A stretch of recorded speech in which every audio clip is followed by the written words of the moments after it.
Good to have you here on this Tuesday. Kevin Thomas, Ben Troop, glad you're with us. Thanks for making us a part of your days. We're also streaming live, ESPNCoastal.com, and online at our Facebook page, Twitter page, and YouTube. Go find us on YouTube at ESPN Coastal. Love for you to follow us along there on the show each and every day. But so much to get to here on the show, Ben. We'll talk with Cedric Baker, Savannah State head women's basketball coach. They're now 14-0, 8-0 in conference play after defeating Clark Atlanta yesterday. And he will join us coming up in just a little bit. Also, Logan Booker, 960 The Ref in Athens. We'll get the very latest coming out of Athens with all of the I'm going pros, with all of the I'm coming backs, with all of the transfer portal guys and things happening there in Athens. We'll get the very latest with Logan Booker coming up. And in the final hour of the show, Teron Davenport, who covers the Titans for ESPN's NFL Nation, he will join us and look ahead to round number 2 of the NFL playoffs. And Ben, the NFL playoffs, week 1, obviously, of the super wild card weekend, now that we have that thrown out there by the NFL. Again, Christian kind of made a joke to me yesterday. He said, hey, all the college football guys are like, we get nothing but blowouts. And I think out of all the NFL games, we had, 1 or 2 relatively close games. Outside of that, they were pretty much butt kickings there in the National Football League. You know, Kevin, isn't that football, though? Like, the regular season, you know, you'll hopefully win enough games, you know, to make it to the show. But everything that you work, everything that is a bad tendency for you during the season comes out during the playoffs. And, you know, Bill Belichick and, you know, Mac Jones, reason why, you know, no Tom Brady last year, didn't make the playoffs. You get Mac Jones this year. Excuse me, him and Josh McDaniels, great rookie season. But Kevin, they kicked the ball off. And Buffalo, they exercised a lot of demons. They said, dude, I am sick of these Patriots. Got a big dub. Hold on. my apologies. But San Francisco, they did it for everybody. Dallas, they're done. Don't want to hear about it. I mean, the Eagles, Jalen Hurts made it in Tampa Bay, and that was a Then you got Kev Kingsbury, Arizona, Odell Beckham, Stafford. Odell Beckham can't play no more. Okay. Matthew Stafford. No look in Detroit. Got his first playoff win. What is your consolation prize? You get to play Green Bay. No. No, apology, man. I got something in my throat. But all in all, Kevin, I think it was a great weekend. Yeah, we'll let you recover, Ben. Go grab some water or something real quick. We'll bring Ben. But yeah, the NFL weekend, certainly for all that talk of, hey, expanded playoff. Look, I'm an expanded playoff guy. They can't all be tremendous football games. And I think what's going to happen in any playoffs, it's a second season. The cream's going to rise to the top. And I think that's what you saw. I mean, Buffalo at home was a motivated football team, and they took it to New England. That game was over before it ever really got started. It started good. And, I think that's in any playoffs, you're going to see the elite teams rise to the top and get it done. Again, you had some good games with Dallas and San Francisco. I think you had some of those matchups that were bad, but I think in any playoff setting, Ben, I mean, look at March Madness.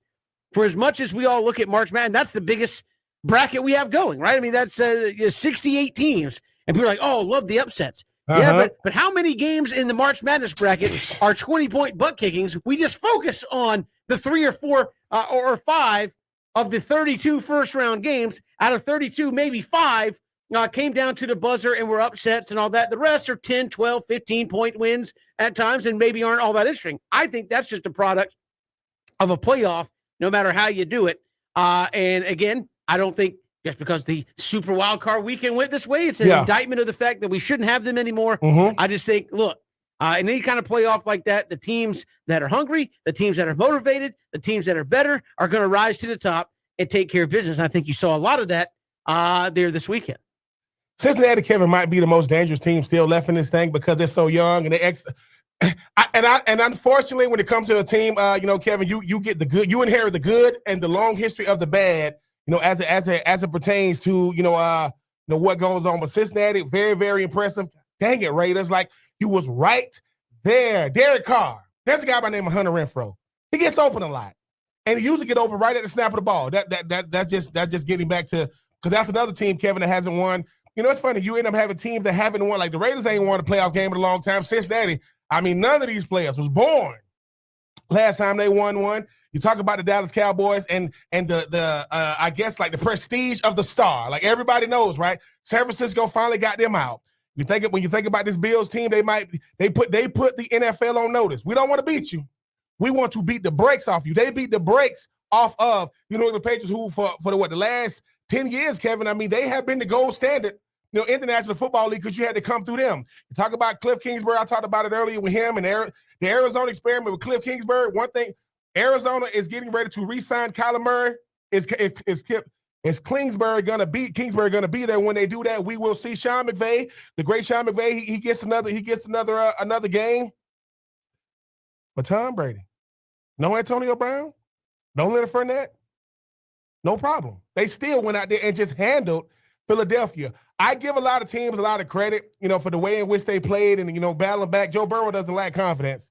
Josh Allen is proving why, once again, Kevin, he's the real Josh Allen. I take nothing away, BJ. I know he's not here today. The other Josh Allen down there, down there in Jacksonville. But I think you make a good point. Just because it's a blowout, it's a one-game tournament. Everything you did well in the regular season, you hope can continue it in the postseason, and everything you did bad, you hope it doesn't get exposed. But every team, we say about Dallas, can't handle the moment.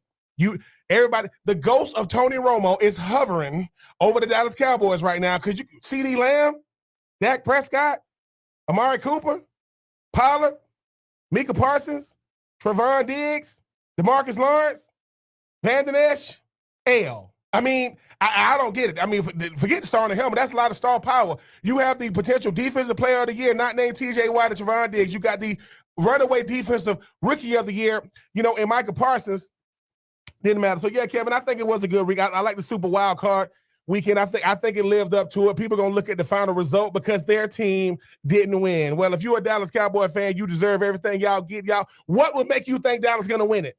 These players was born in the late 90s, early 2000s. The only reason why they know who Michael Irvin is and Troy Aikman is and Emmitt Smith is because they hang out around the facility all the freaking time. They don't know, but yeah, Kevin, I do think it lived up to it. But now, as long as Tom Brady's still in it, Aaron Rodgers get to throw his hat in this weekend, I think the game should only get better. Yeah, and again, now you're dealing with truly elite quarterbacks, I think, coming out there. Matthew Stafford, you can say what you want. He's always been a big-time arm. I know people would put him in the elite category, but in terms of potential talent, he's certainly been up there. Aaron Rodgers, Tom Brady, as you mentioned, up there. I think you said Josh Allen is on an ascension the last handful of years to become one of the best quarterbacks in the league. I think he's going to need a few more playoff wins. I think maybe an appearance in the Super Bowl would help to kind of solidify that as one of the best young quarterbacks in the league. But yeah, I look at it and say, look, they can't all be 3-point ball games with somebody kicking with 2 seconds left. And I think sometimes we get spoiled by the good games that we get in the NFL playoffs, that we forget that, look, those are not the way. Like we look at the Super Bowls and say, who was it? New England and the Rams, where it ended on the 1 yard line. Yes. Or the Seattle just run the ball game against. Just hand the ball off to Marshawn. Everything's going to end on the goal line with no time left. It doesn't happen that way, and I don't think that it means that that those teams didn't deserve to be in the playoffs. I think, look, in any league, you have really good teams, you have teams that are all right, and you have teams that stink, and that's at every level. And I think when you're in that first round of the playoffs, you're getting some teams that are okay. Maybe they could win a playoff game, but if they lose, nobody's really all that shocked. And I think that's kind of what you saw some of this weekend, where it's like, was New England capable of winning a playoff game? Sure. But they got good Buffalo, and good Buffalo is going to beat a lot of people, and that's going to happen. And I think that's what happened in some of those instances.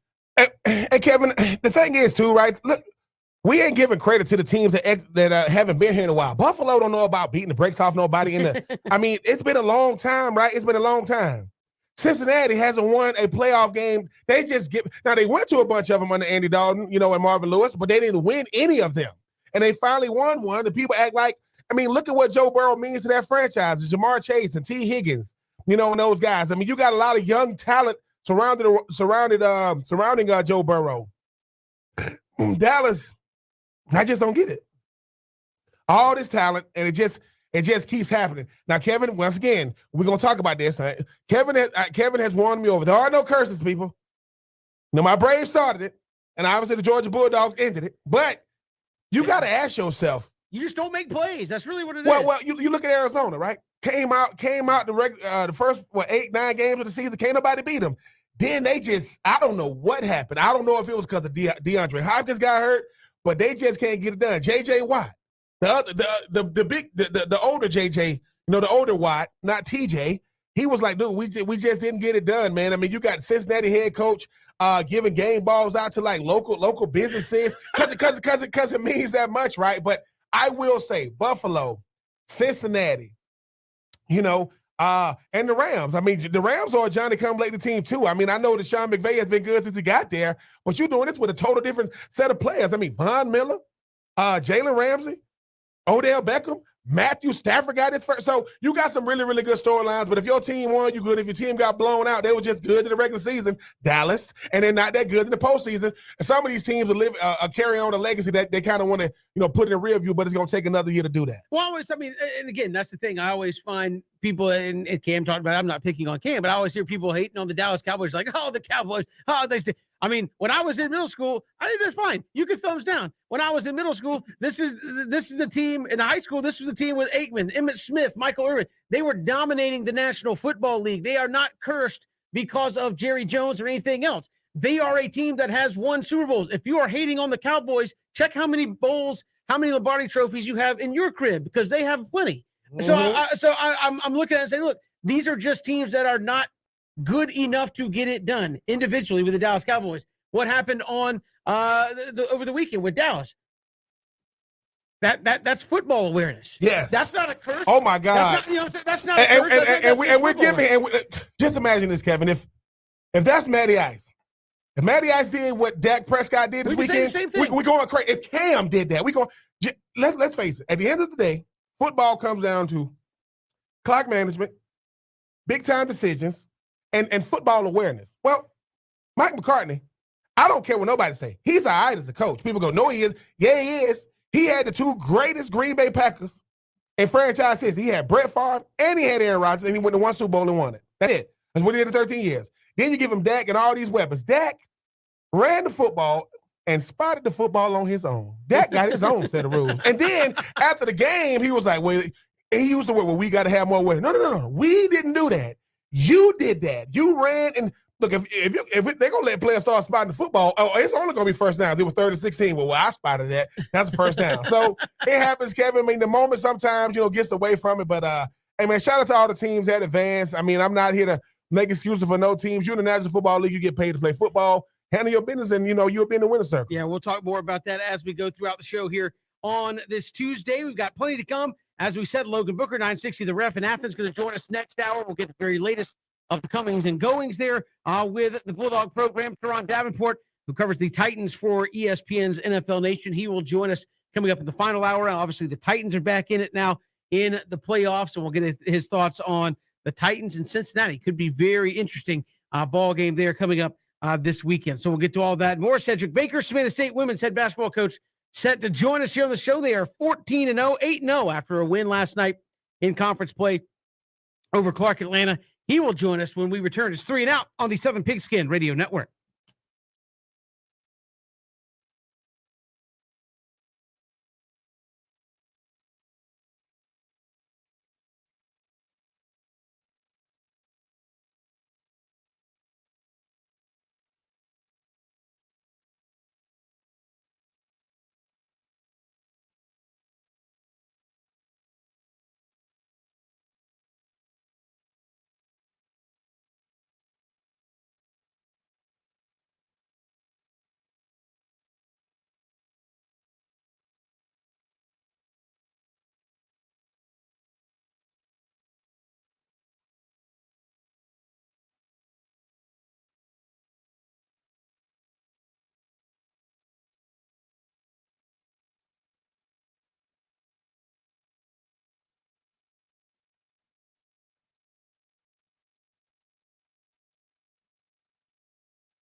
Great to be here with you on this Tuesday. Kevin Thomas, Ben Troop, here with you on 3 and Out.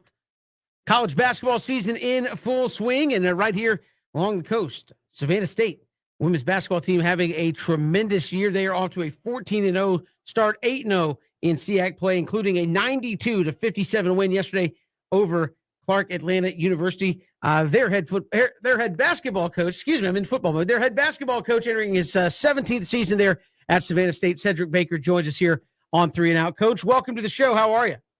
Fine. How are you doing? Thanks for having me. Hey, we appreciate you coming on. Speak to this start that you guys have gotten off to 14-0, 8-0 in conference, scoring a lot of points. Going back and looking over your last, 8-9 ball games, closest margin of victory for you has been 8 points. It's usually up in the double digits. Speak to the way this team has come out and played for you this season. Well, definitely, again, thanks for having me on today. The young ladies have definitely got off to a great start, and I'll just contribute to that, to them just not being overconfident. They've definitely bought into just preparing themselves to go out and be successful, each day, in practice. And it has just been a carryover into the game. But for the most part, just coming off, last year's season, coming into this year, it was just a matter of simplifying things and just, putting the kids in the best position to be successful. And, they bought into that and just overall just being efficient. And, of course, being able to play defense and play on both sides of the basketball. And we've had some success. But, it's just taking one game at a time. I mean, Coach. Playing on both ends is an understatement. I mean, I understand when every basketball player that plays wants to score, but I'd be looking at 20-something points, 18 rebounds. When you talk about being able to have that much energy on both sides of the court, I mean, is that something that you preach to the players and say, listen, I understand we want to score, but we got to make sure we getting buckets. I mean, 18 rebounds, and that be your leading scorer. Just talk about that mentality, making sure they have that, making sure playing on both ends of the floor. Well, of course, we preach, having each other's back, being a sisterhood, amongst the team, being a family. But I could definitely say without exaggeration, this team really gets along. They really get along really well off campus, on campus, on and off the floor. And I'm just a firm believer what you do off the floor is a direct correlation to what's going to, happen on the floor. So they share the basketball. We might have one guard might hit 25 that night, might have a forward, might, score 22 the next night. So it's been a balanced attack, but, I contribute that to the young ladies just being able to share. And if someone is open, hey, feed the open person. And if they're hot, keep going to them. So they've been able to make those adjustments from night on, night out, every night, because, of course, the opponent has a game plan, too. So if someone has led us in scoring, consecutively, 2-3 games out, of course, the defense is going to, the scouting report is going to, pay attention to that one person. So we've just had, some young ladies step up, in those situations and have big nights. But we do have a balanced attack from our primary ball handlers to our wings and our posts. But they definitely prepare, each and every day to be successful if given the opportunity. Cedric Baker, head women's basketball coach at Savannah State, joining us here on 3 and Out. And Coach, just want to ask you, as a head coach, obviously you've been doing this a long time. What has the last handful of years, a couple of years, been like as a coach? Obviously trying to continue a program moving forward with COVID, keeping consistency in your program, not know, hey, you could be playing on Tuesday night. Maybe you're not playing on Tuesday night. Maybe you have your full roster. Maybe you have 9 players. What has that been like as a coach for you, just trying to handle the unknown logistics of the last 2 or 3 years here? Information. Information is powerful. Just, equipping ourselves, relying on our experts, our medical experts, just getting the most information we can to share, with our teams. So the more information they have, when we do have to step away, make adjustments, it's well received. But, of course, we definitely just try to keep the main thing, and that's continue to go to class if it's in person or if it's in the virtual space. And if we have to travel differently, just continuing to, preach the same message. And that's, let's just prepare, to win games and to graduate from college. So we just want to keep that, in the forefront and not hold anything back from our players. Just provide them with all the information that we can, and also adversity. The likelihood that maybe some games canceled, or maybe some players may have to step away, but we just want to have a program where everybody is involved in player development, and that's been the beauty of it all, that we have given all of our players equal amount of attention, if it's strength and conditioning, if it's individuals, if it's the offense, defense.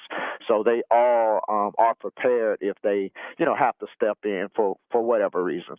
And Coach, obviously you guys are undefeated thus far in the season. And I know when you preaching the fundamentals, when you preaching, getting back on defense, those things, when those things start showing on the court, how much more competitive is it when you guys are at practice, and how much more is it more led by the players when obviously you guys got that O and the L column, and the competition only seems to be getting better week in and week out? Yeah, it's definitely a good feeling. Of course, when they see the fruits of their labor, when they're able to watch film and be able to get another opportunity to replay those opportunities, be if it's do the same thing that they did that was a good thing, or address a mistake. If given the opportunity, what would you do different? What would you do the same? So it's just a matter of us checking in mentally, not getting too high, not getting too low, just kind of staying rock steady. And that has been our message throughout the team. So of course, you're going to get everybody's best, but we accept that challenge. Of course, we haven't, won a SIAC regular season championship or a tournament championship. So we definitely have some goals that have in front of us that have also contributed to our focus at this point. Cedric Baker joining us here on 3 and Out. And Coach, as you mentioned, as Ben said, the longer this thing goes on, how do you kind of downplay the undefeated stuff, the 14-0, the 8-0 versus like, hey, look, it's cliche, but just go get the next game. We can't sit here and worry about finishing up undefeated in conference if we don't win the next one. Yes, well, we try not to downplay it because we definitely want to, want our success to definitely, spill over into the alumni, of course, and make them proud, of the institutions that they have attended. But of course, at the end of the day, once you get to the tournament, it's a new season. Of course, we want to continue to make start in the school's history as it relates to women's basketball. And of course, it'll be a great thing to, win the regular season championship, and of course the tournament, and then you got the NCAA national tournament. And at the end of the day, we just want to be the last team standing and make those goals, realistic. And in order to do that, you just have to stay focused. But of course, we do, celebrate after every win. Believe me, we celebrate after every win, and then the next day we bring closure. So we take it one game at a time. The work and the celebration. And Coach, I mean, I know you mentioned that you guys haven't won that SEAC regular season title. I mean, y'all got a big one coming up on the 22nd, the reigning SEAC champs in Benedict. I mean, up there in Columbia. Talk about the challenge they pose, and obviously with you guys being undefeated, you guys are definitely going to get their best. We're going to get their best, and Benedict College, they have been the standard, the past couple, years in the SIAC. They have, their reigning champs. They also have, back-to-back, player of the year, Ayana Bay, and they have good balance. They have great experience, great coaching staff. Of course, I started out at Benedict. I was there for 3 years, and then I had an opportunity to come to Savannah State. So I definitely know, the pedigree of the program, what their message is. They're in, big city, Columbia, so they're accustomed to those bright lights. So if we're going to win a championship, it's definitely going to be won on the road. So why not get a test now? So I'm looking forward to, going into that environment and see how my kids respond. Cedric Baker, head women's basketball coach at Savannah State, our guest here on 3 and Out. Coach, really appreciate the time. Congratulations on the hot start. Best of luck to you as you continue forward here in the season. Again, thanks so much. Thank you. Thanks for having me. Appreciate it. Cedric Baker, Savannah State head women's basketball coach, joining us here. And as Ben said, got a big one coming up this weekend there against Benedict, as they are off to, again, a tremendous start. We've got more to come here on 3 and Out, including name, image, likeness. It's out there. And are we getting overly creative? I'll put that in quotation marks with these deals. We'll break it down next. It's 3 and Out on the Southern Pigskin Radio Network.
Good to have you back here, 3 and Out on the Southern Pigskin Radio Network. Kevin Thomas, Ben Troop.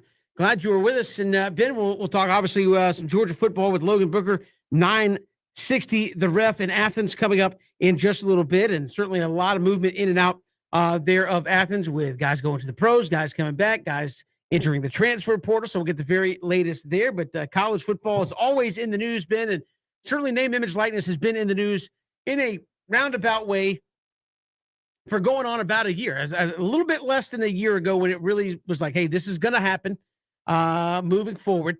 And we kind of knew this was going to take place. A lot of people say, well, what's going to happen? And we saw a flurry of deals prior to the season. In the season, you didn't hear a lot about some of those things. And I don't think you really saw guys at the forefront. I mean, you did see, who was it, DJU and some of the, it was Dr. a big name quarterback. Yeah, big name quarterbacks, yeah. Some of those guys doing those kind of things. And then as people went on and said, well, look, it doesn't seem to be any kind of rules to this kind of stuff.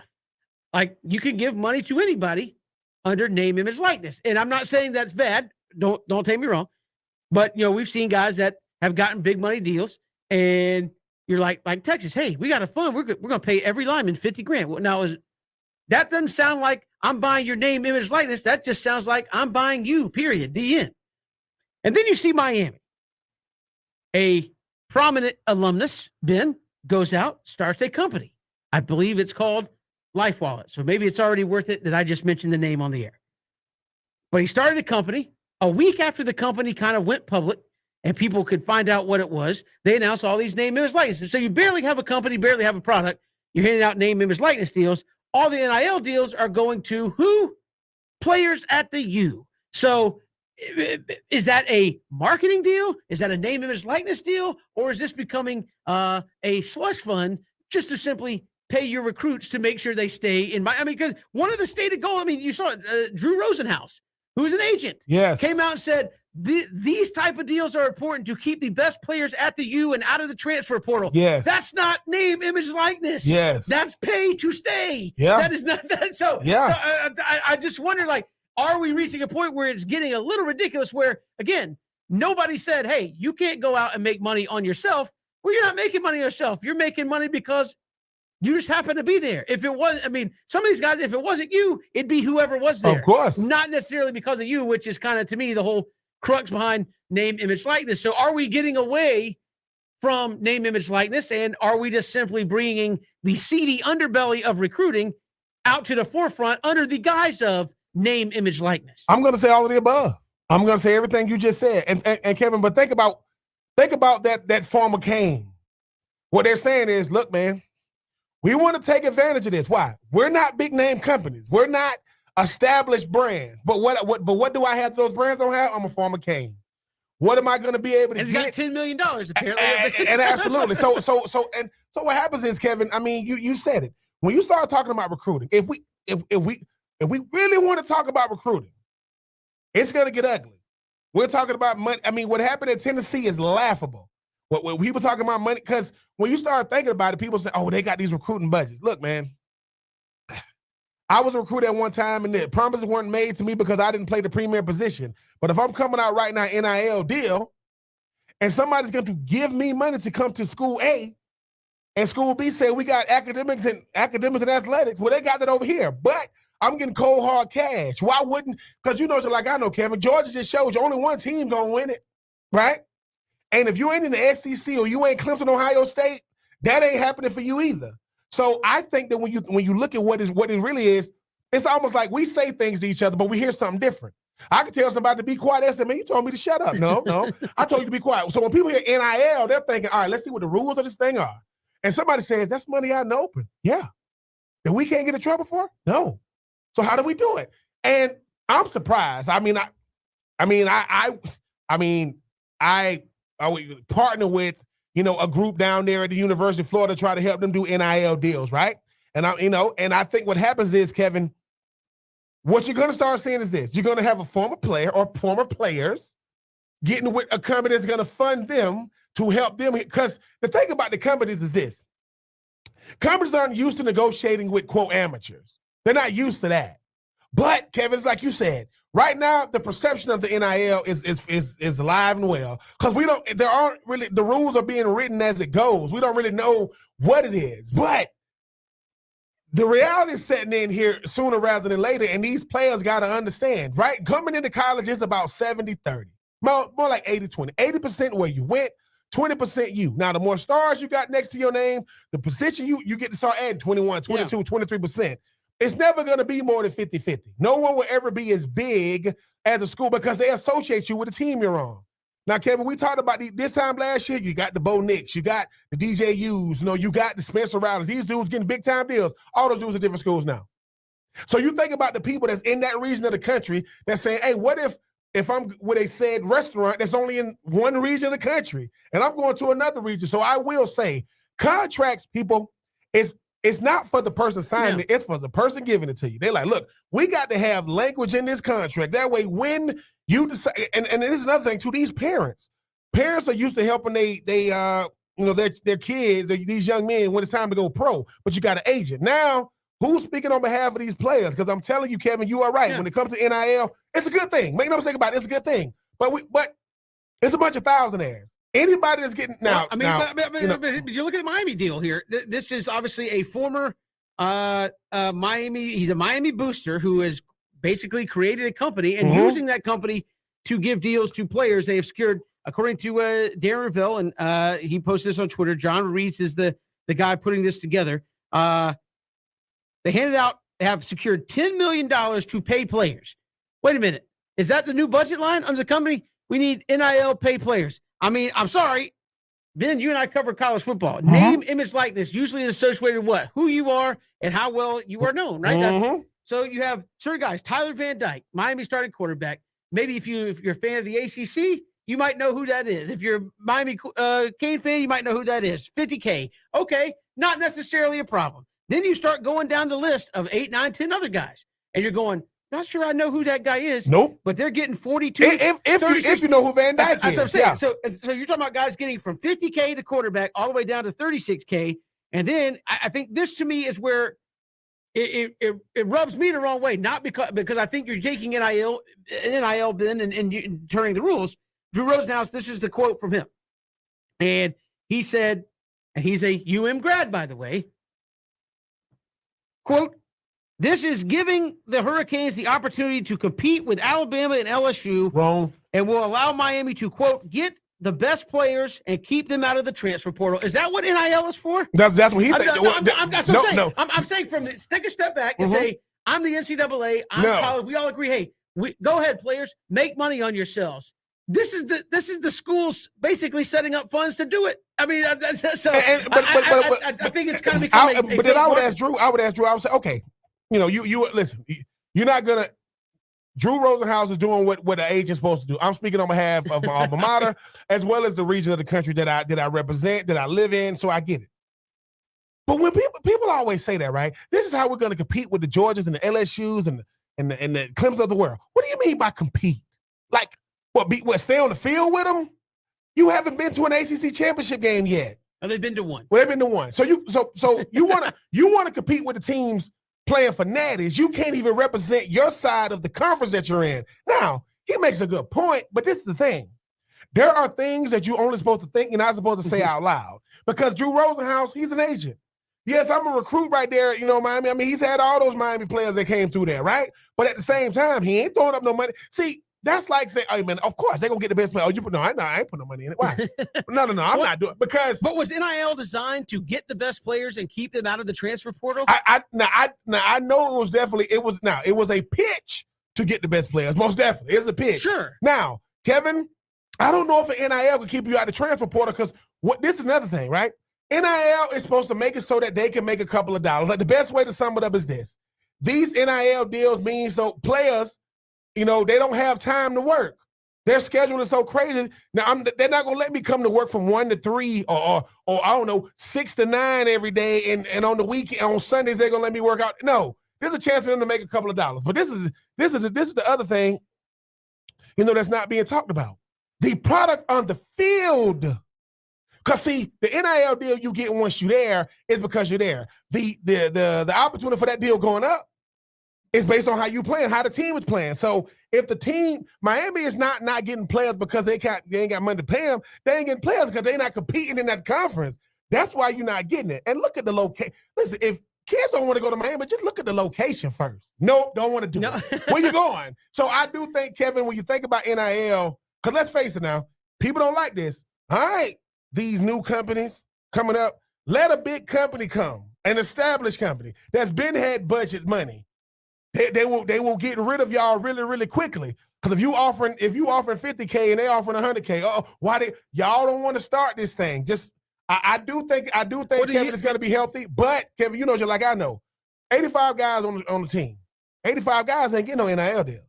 It's not happening, and that's the thing. You creating division because it took me going to college to let me know that I can actually go pro, and it took me being at these practices to realize what it take to compete just on the practice field. Some of these guys want. Be saying, look, man, I got to get the most money I can because this is it.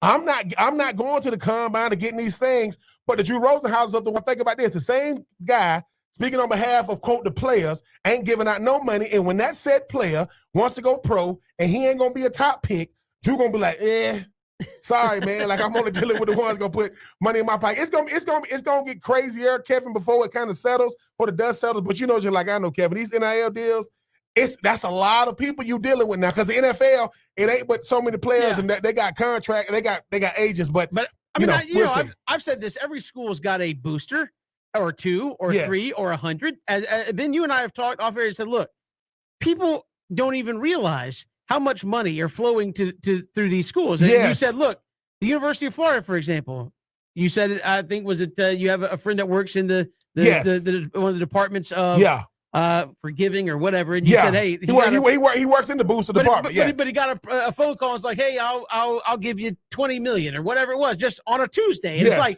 so the fact that you could see that happening, and then you see the University of Texas doing that, and then you see Miami, and you're looking at it going, are we simply taking the money out of the McDonald's bag and putting it in a McDonald's wrapper? I.e., hey, this is advertising dollars, but really, we don't care if you do anything or not. It'd be nice if you did something so it looks real, but here you go, $50K, stay at the University of Miami. And again, I don't really necessarily fault the players because they are playing by the alleged rules.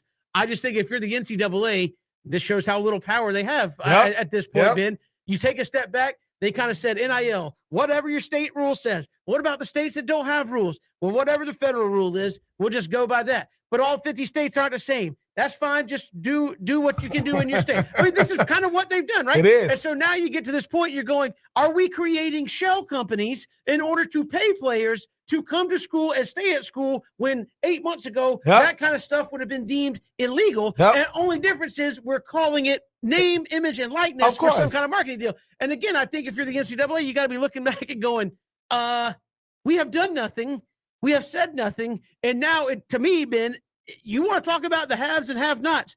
Like, there are schools that have money, and then there are schools that have money. Yes. And so it's like, fine, Miami, you got some boosters together. I'm assuming that that's a real company. It hadn't been around that long, couple weeks, and you're handing out NIL deals. Kind of sounds like a slush fund to me, but that's okay. You're going to try to do that? Well, Georgia's got 60, 70, 80 dudes that could probably throw in and say, oh, we're paying athletes now? Okay, well, here we go. And we'll call it a marketing deal. Make sure they all have a Twitter and make sure at one time they post something about this company. And we'll call it a marketing deal. And another thing, but this is another thing some of you said, Kevin, that people ain't thinking about. Okay, look, I've never had money to just throw around like that to be able to say, but you say you take 60, 70, I'm going to just use, because Georgia thing on pop, I'm going to just say the University of Florida got 60 boosters that want to give, I don't know, $100K a month. They're going to give $100K a piece a month.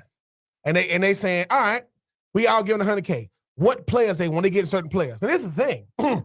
People who don't know, you're contractually obligated to do things now. So this notion of, it starts out with, yeah, man, we're going to give him a leeway. No. If the autograph signing started at 1 and he got here at 1:30, that's violation of his contract. And another thing this with two people is we hearing about all this money thrown around. Now we got to pay this thing called taxes. I'm telling you, it's so many moving parts to this thing, but it's almost like this.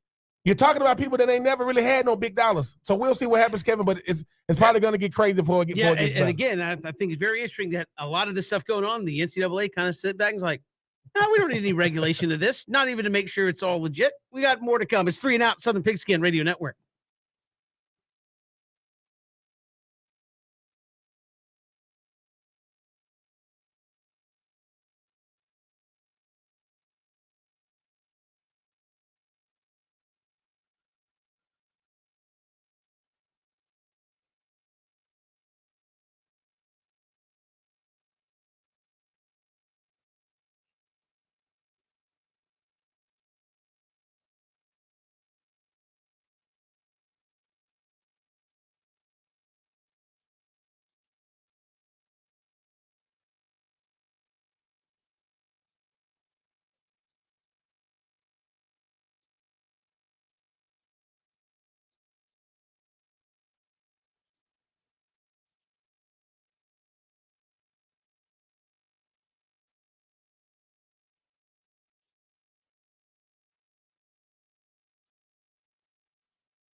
Good to have you here at 3 and Out on this Tuesday. Kevin Thomas, Ben Troop, glad you are with us. We'll take 3 coming up next hour. We'll also chat with Logan Booker of 960 The Ref in Athens. We'll get the very latest on the comings and goings there in Athens. Transfer portal off to the NFL. Had a couple players say they were coming back to Athens as well. So we'll chat with Logan Booker about that coming up in about 25 minutes or so here on 3 and Out. Take 3 right around the corner, all across the Southern Pigskin Radio Network. Hit us up on Twitter at Pigskin Radio. We're streaming live as well on ESPNCoastal.com and on Facebook, Twitter, and YouTube.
Good to have you back. Hour 2 here of 3 and Out all across the Southern Pigskin Radio Network. Kevin Thomas, Ben Troop here with you. Glad you're making us a part of your day. Logan Booker of 960 The Ref in Athens. He's going to join us coming up in about 15 minutes or so. We'll talk the very latest out of Athens with the University of Georgia, and he will join us coming up in just a little bit. But first, Ben, it is 4 o'clock. Let's take 3 here on 3 and Out. All right, take 1. Ben Troop.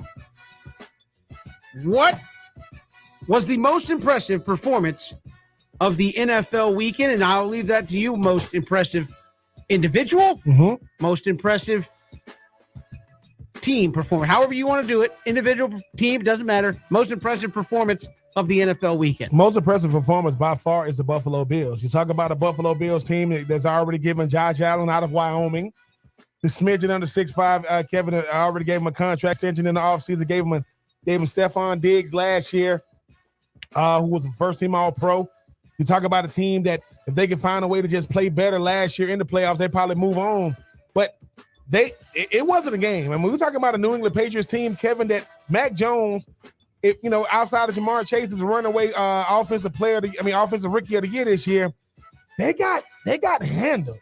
When you talk about this New England Patriots defense, they was a bend but don't break. Here's a team that gave up yards but didn't give up points. Was very, very stingy in the red zone. And yesterday, I think Josh Allen was responsible for 7 touchdowns, 2 kneel downs. This was not a game. So much so that after the game, Bill Belichick was asked, "Are you retiring?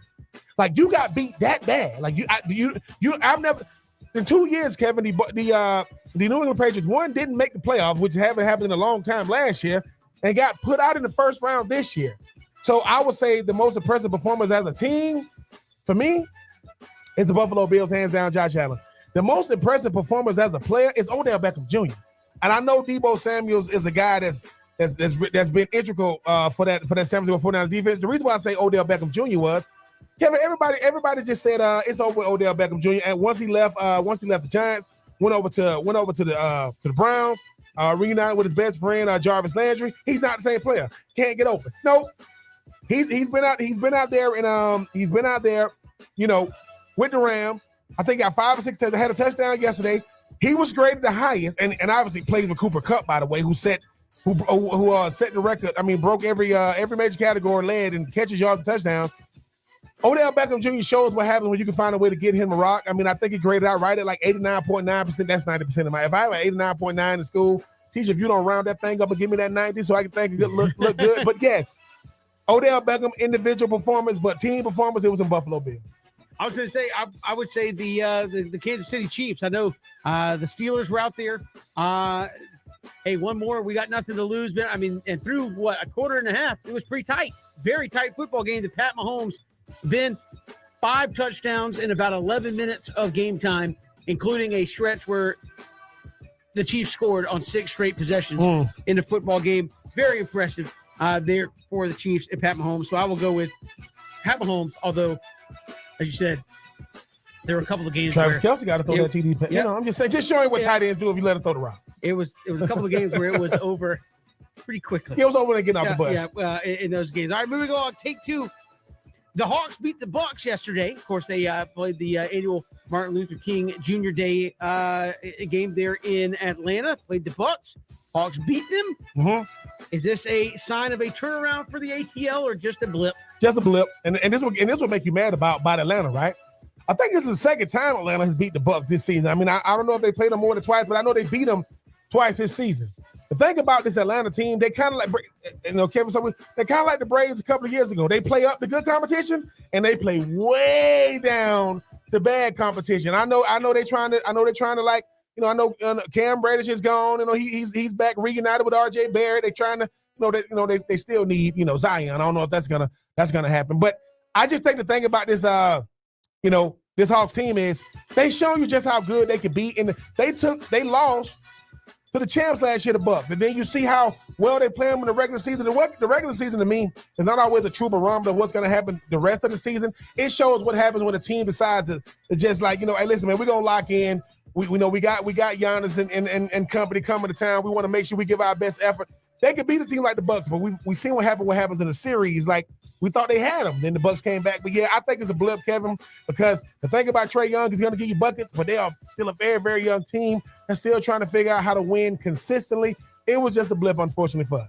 Yeah, and again, I think that what's frustrating is you see signs of what, as you said, Ben, they could be if they played consistently enough, but they haven't. And again, I think it lost 9 straight games at home up until yesterday when they were finally able to close that one out against Milwaukee. So, unfortunately, this has been a team that has not been able to find itself like they did last year. And again, by and large, the same team. Yeah, because Cam Reddish wasn't a key contributor, right. most season last season. Yeah, by and large, the same team that went to the Eastern Conference Finals a season ago. All right, Ben, take 3. Andy Reid. Why talk about football when you can make a chocolate cake reference, right? I mean, so Andy Reid is out talking about, hey, if you never had a bite of chocolate cake before, it's like, okay. That being said, I don't care about Andy Reid's take. What is your favorite slice of cake? Ooh, just like asking what's my favorite dessert. I mean, just all of them. No, don't go BJ on it. Say all of them. No. You gotta have us. You gotta lay it Kevin, out for us. Kevin, me and you, we obviously around Halloween time. That's when we do our best work saving lives with, Halloween candy, particularly chocolate. Most of us are growing up on chocolate cake. And when I say chocolate cake, I don't mean the double chocolate, Kevin. There is a double chocolate cake that you have chocolate frosting with the chocolate cake. But Kevin, something me and you, I ain't even realized. I love strawberry cake with the cream cheese frosting. But Kevin, something we talk about the lemon cake with the lemon frosting. Listen to me. Yeah. Let me there is very, very seldom, right? That a cake doesn't need anything. Like, do you need it? No, I don't need no ice cream. I don't need no nothing. I need a knife. And I need you to get out of my way. A lemon cake. Now you can go with the cream cheese frosting, but the lemon cake with the lemon, oh my God. It's almost like if you see it, you can't not see it. Like, oh my God, is that a lemon cake over there?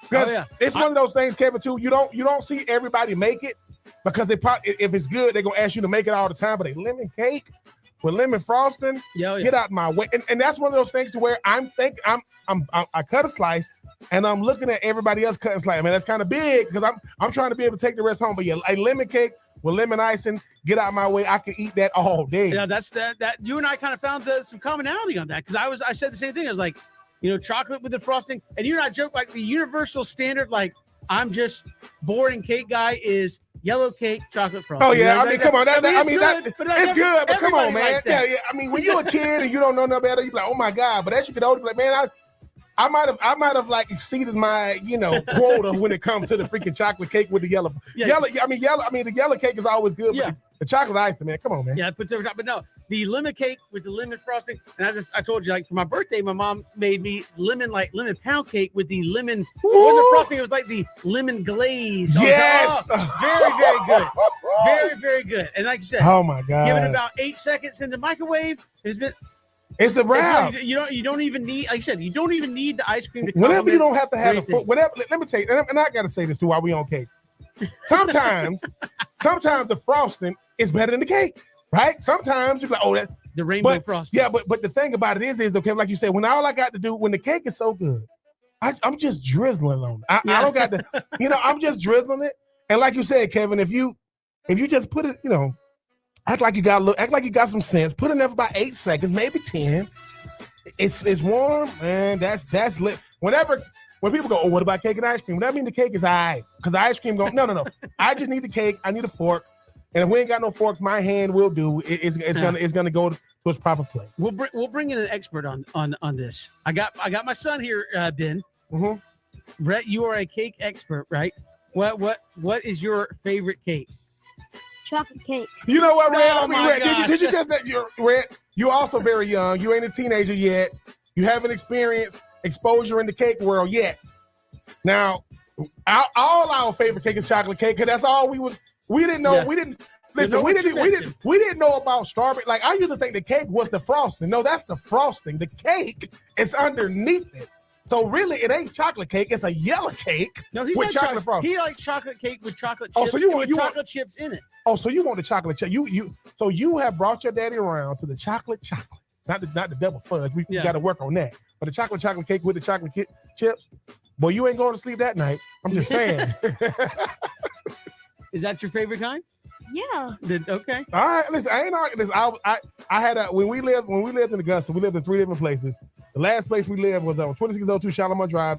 Our next door neighbor used to make me chocolate cake. She would tell my mom, "Hey, the cake is ready."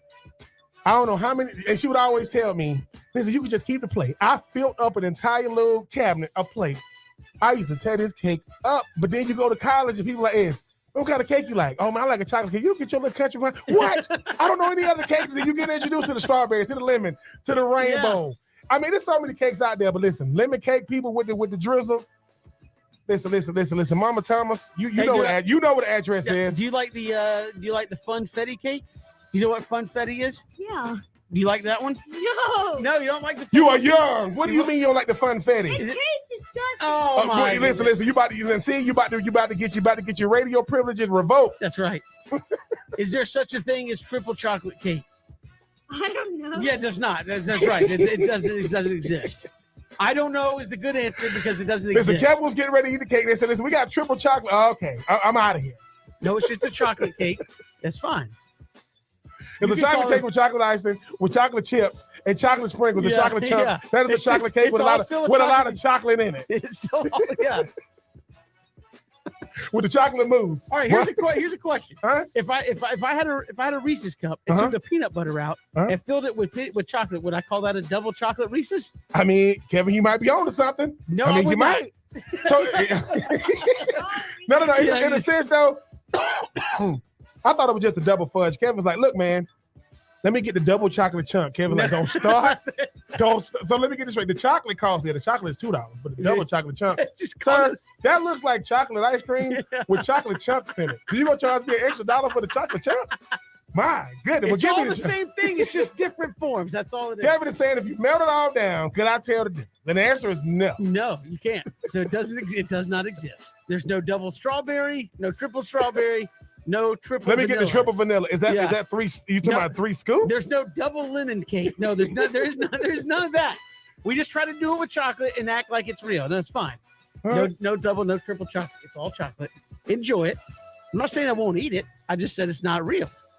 So Kevin's called it. This is called the not real chocolate cake, but I'm gonna eat it. Yeah, I'm eating it. I'm gonna put it in my real stomach and I'm gonna enjoy it. We got more to come. That's State 3. Logan Booker, 960 The Ref in Athens joins us when we return. It's 3 and Out on the Southern Pigskin Radio Network.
This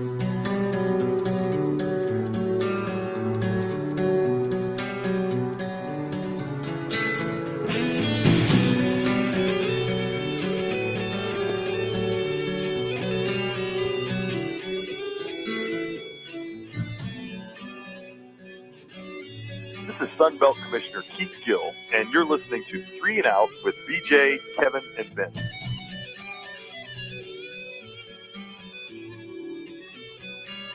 Good to have you back here on this Tuesday. Kevin Thomas, Ben Troop, glad you're making us a part of your day.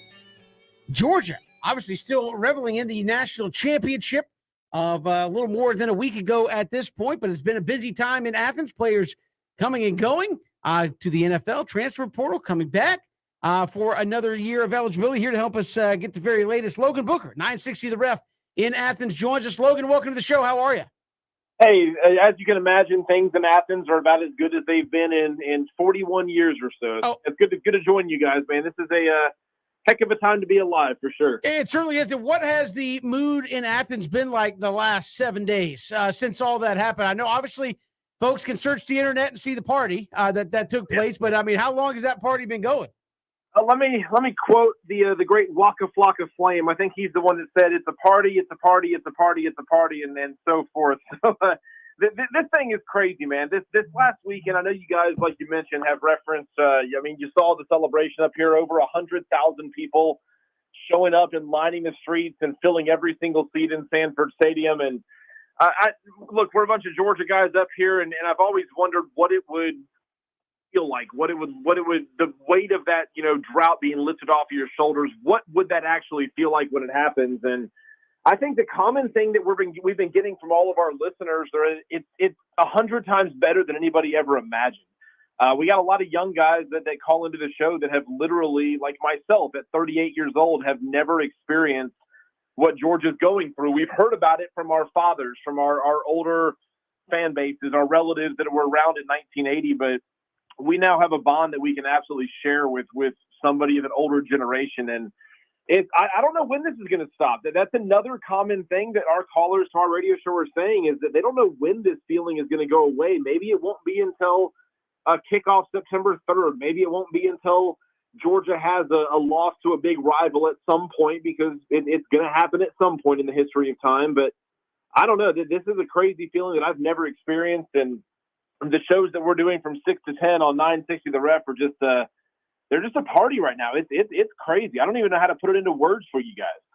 I mean, speaking of not being able to put things into words, Stetson Bennett, when you look at not just what he meant to the team this year, obviously being the second quarterback, not named Buck Bellew, to win a national championship, but what he's meant to the program the last 2 years. I mean, obviously he had to play in the shadows of a JT Daniels, all year, even this year and last year. When people have storybook endings, or what would you rank this Stetson Bennett performance, not just in the national championship, but everything he had to endure all season?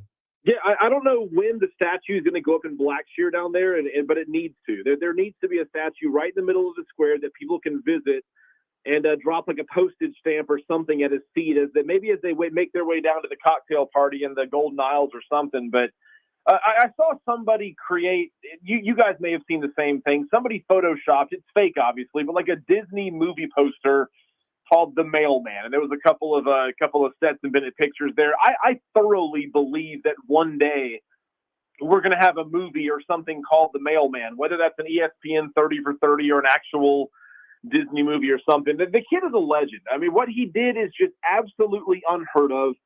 I think, and like you just mentioned there, Ben, but when he goes up against or competes with the JT Daniels, the 5-star kids on the roster, but what makes it even more incredible to me, and this is still just kind of soaking in, is that he went up against and beat the Heisman Trophy winning quarterback at the University of Alabama on the biggest stage, and he came out victorious. Those 2 touchdowns that he helped account for late in the game to A.D. Mitchell and then Brock Bowers is just, it's what legends are made of. And what he's gone through, and part of what he went through was a pretty vocal fan base throughout the season. This is just a product of the age we live in. If we lived in a non-social media world, and it's not that far in the past, 20 years in the past, I think these conversations would have been had amongst our friends, amongst our family, that, hey, dad, hey, neighbor, I'm not sure Stetson's the guy, but unfortunately the era we live in right now, and there's really, really good things that happen because of social media. But one of the negative parts of that is that negative opinions are put on blast. They're put out in public for everybody to see. And the person that those negative opinions are targeted at has very, very easy access to see them as well. So there is a portion of the fan base that I think maybe have treated Stetson not very well this year. But if you want to silence those guys, it's go out there and win a national championship as a former walk-on. So I think so far, and I have no reason to think it'll change, that Stetson has been absolute first class when it comes to dealing with those criticisms. And so far as a reigning national champion for a week now, that he's also just been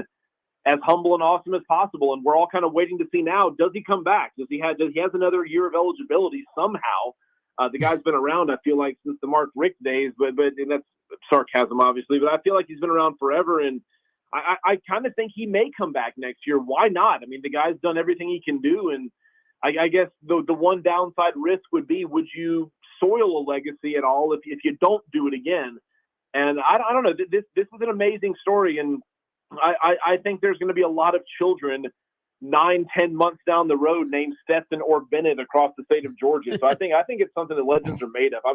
I'm still just enthralled by the whole thing. Yeah, Logan, I think there's gonna be Stetson, Bennett's, and Kirby. So all over the all over the place in about 9 to 10 months, no question. But you mentioned something there, in that we see the business of football is never to be outdone, right? Georgia wins on Monday night, Alabama loses. Tuesday, we see guys leaving in the transfer portal or going to the NFL. You mentioned Stetson, their gut feeling, and there's a lot of reports that maybe JT Daniels is going to transfer out maybe after this spring semester.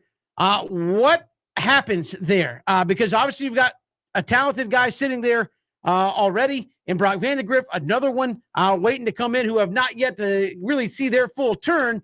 What do you think happens there between now and I don't even maybe say after spring ball with all those quarterbacks in that room there? Yeah, that's the big mystery. That's the big question. I'll say this, it's a whole lot less stressful when you have a national championship flag up in Sanford Stadium, because you got that. That box has been checked. And certainly, eventually, you will mentally, the fan base, that is, will turn the page and start thinking about the 2022 team. But to answer your question, I do think the reports out there that JT Daniels plans to transfer are legit. I think that he's kind of seen the writing on the wall here that this may not be the place for him to shine and do what he wants to do in his career. And like you said, it may be until the end of spring. I think the reports are all saying the same thing, that he'll finish the semester as a student. Now, I don't know what that means as far as spring practice. I would imagine that if this is a very transparent situation with Coach, that he may not participate in spring practice. And if he does, it'll be in a very limited, more of a workout capacity, as opposed to taking any reps away from people that are going to be there next year. But here's the thing. Kirby Smart is the king of keeping relationships good. I mean, you've got plenty of players that spurned him on the recruiting trail that would eventually, wind up back in Georgia. Demetrius Robertson's a name that comes to mind about that, and others as well. But no, if I had to put on my prediction hat, I think JT's gone. I do start to think more and more that Stetson Bennett is so in love with being the quarterback at the University of Georgia, and now that he has that national championship, I think he should be the odds-on favorite to come back. And I think Kirby, one thing that he's going to do, and this is being written about by a lot of people now, is to make that spring, make that summer a 100% open competition. That if Stetson gets beat out by a developing Brock Vandagriff, Gunnar Stockton, another name to keep an eye on as he's about to enter the program, but a true freshman, I wouldn't put much count on him winning that thing. But still, you've got guys in the wings that have been waiting, and I don't think JT would be the only one to leave. And I'm not reporting anything. I'm just assuming here. I have nothing to say this, but I would not be surprised at all if a Carson Beck does not wind up in that quarterback room next year as well. He was passed over a couple times this year, so keep an eye on that too. But I think it's going to be come summertime, come fall camp. I legitimately think this is going to be a Stetson Bennett, Brock Vandagriff battle. And I know the dark horse out there, the wild card, could be a potential transfer in, but as of this time that we're talking right now, there's really no concrete evidence that any big name will transfer in. But that being said, back to Kirby and his roster management, don't be surprised at all if at some point a big name quarterback does come into the program. So I don't know. A long way to answer your question. Sorry, but I think when September 3rd rolls around, I think Stetson Bennett is once again going to be the quarterback against the Oregon Ducks. When you think about this defense and how historic it was last season, and obviously they played their best football, in the postseason.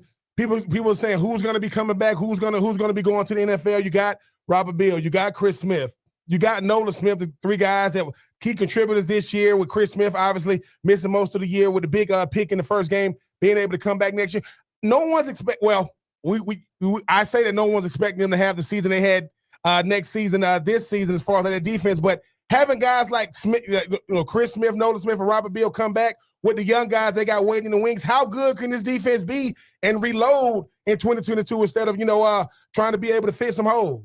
Yeah, throw another Smith in there, Tyke Smith, by the way, that we never saw. I guess we saw a couple plays against Auburn, but he was out with a broke foot and a torn ACL. It would have been really, really nice to have the first team All-American transfer from West Virginia up against a John Mechie or a Jamison Williams in the SEC championship game. But he announced a couple days ago he's also coming back. So those guys you just mentioned, Ben, along with Tyke, and I think the Robert Beal news this morning was absolutely huge. But so far, none bigger, I think, than Nolan Smith. And that's both on the field and in the locker room. This kid could very easily go to the draft right now and I think be a nice, solid third-round pick. And I think he's following the footsteps of what Jordan Davis did last year, another maybe a shoe-in for a third pick who I now expect to go in the first half of the first round. But no, those guys that you all mentioned are very, very solid players. I think you look at a couple of the young guys like Mikhail Sherman, a Smile Munden, a five-star kid that's going to fill into that sort of Channing Tindall and Quay Walker role, all of which are going pro now. Kirby has had number 1 and number 2 recruiting classes every year for the past, current cycle of freshmen through upperclassmen. The cupboard is not bare by any stretch. It's just that these guys that are going to come off the bench and have their moment this spring and have their moment this summer and into the fall, they've been there. They've just been sitting behind, as you alluded to, one of the best defenses that maybe college football has ever seen. So will they be as good as Georgia next year? No one's going to expect them to be as good and put those numbers up again, but this can still be a very, very solid defense. And then add that, flip it over to the other side of the ball. Georgia's offense should not really miss a beat, and if anything, should get a little bit better next year with the experience out there, with some of these health or injured receivers potentially coming back. Maybe an Arian Smith out there that we didn't get to see much of at all. And a running game where I think when you start featuring Kendall Milton and a Kenny McIntosh and this new Robinson kid that might get some playing time as a freshman, I think Georgia's offense will still be good. And when they're good, the defense doesn't have to throw a shutout every single game. If you can limit your opponents to, put a high number on it. Put 20 points, which is not that outlandish. 21 points in today's college football world. I think Georgia's defense can still score 21 or more. And I look at that regular season, I don't see a game in the first 12 that Georgia should not be the favorite.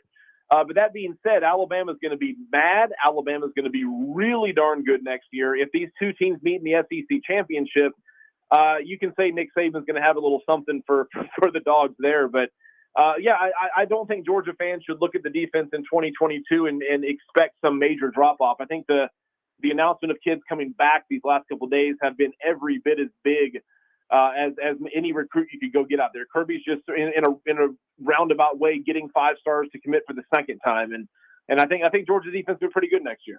Logan Booker, 960, the ref in Athens, joining us here on 3 and Out. And Logan, you mentioned the guys making decisions, guys going pro. You win the national championship, that's part of college football, right? Mm-hmm. You win the national championship, guys go pro. Is there anybody that's kind of on the fence that hasn't made an announcement yet that may throw their hat in that ring, or has Georgia pretty much seen the guys that are leaving go ahead and say they're leaving? Yeah, I think we're pretty much there. I'm trying to think if there's anybody that has not made a decision that everybody's kind of tapping their foot on. I know Quay Walker just announced in the last hour or so, but that was sort of a given. We knew that. It's the super seniors. I think the ones that were on the fence, Georgia's already gotten the news they're coming back, and that is the Nolan Smith, the Robert Beal, and the Christopher Smith. I think those are huge. But as far as, the offensive players, the running backs, George Pickens, I'll be honest, between us, or in my opinion, I would have loved to have seen George come back and maybe have a healthy year. But that's also a situation where that kid has the talent. We all know that. It's just, can he be healthy enough in the combine to get himself in that maybe late first or second round somebody to take a chance on him. No one's upset or faulting him at all, but that would have been a really nice shot in the arm if Georgia had gotten him back. But no, I wish I had more to answer, but I think we're just about there. I don't know of anybody that's still keeping us waiting at this point. So those that have announced were already in the books, because I think yesterday was the deadline. So I knew you had a 3-day window, but I think we're there right now. I think we've kind of getting a better glimpse on what this roster is going to look like. I think more eyes are now going to be on the transfer portal as opposed to the current roster, if that makes sense. Absolutely. Logan Booker, 960 The Ref in Athens, our guest here on 3 and Out. Logan, appreciate the time. Thanks much. Hey, thank you guys. Y'all have a good day. Will do. Logan Booker joining us here on 3 and Out. We'll come back. We'll react to some of what he had to say there here on 3 and Out on the Southern Pigskin Radio Network.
Good to have you here, 3 and Out.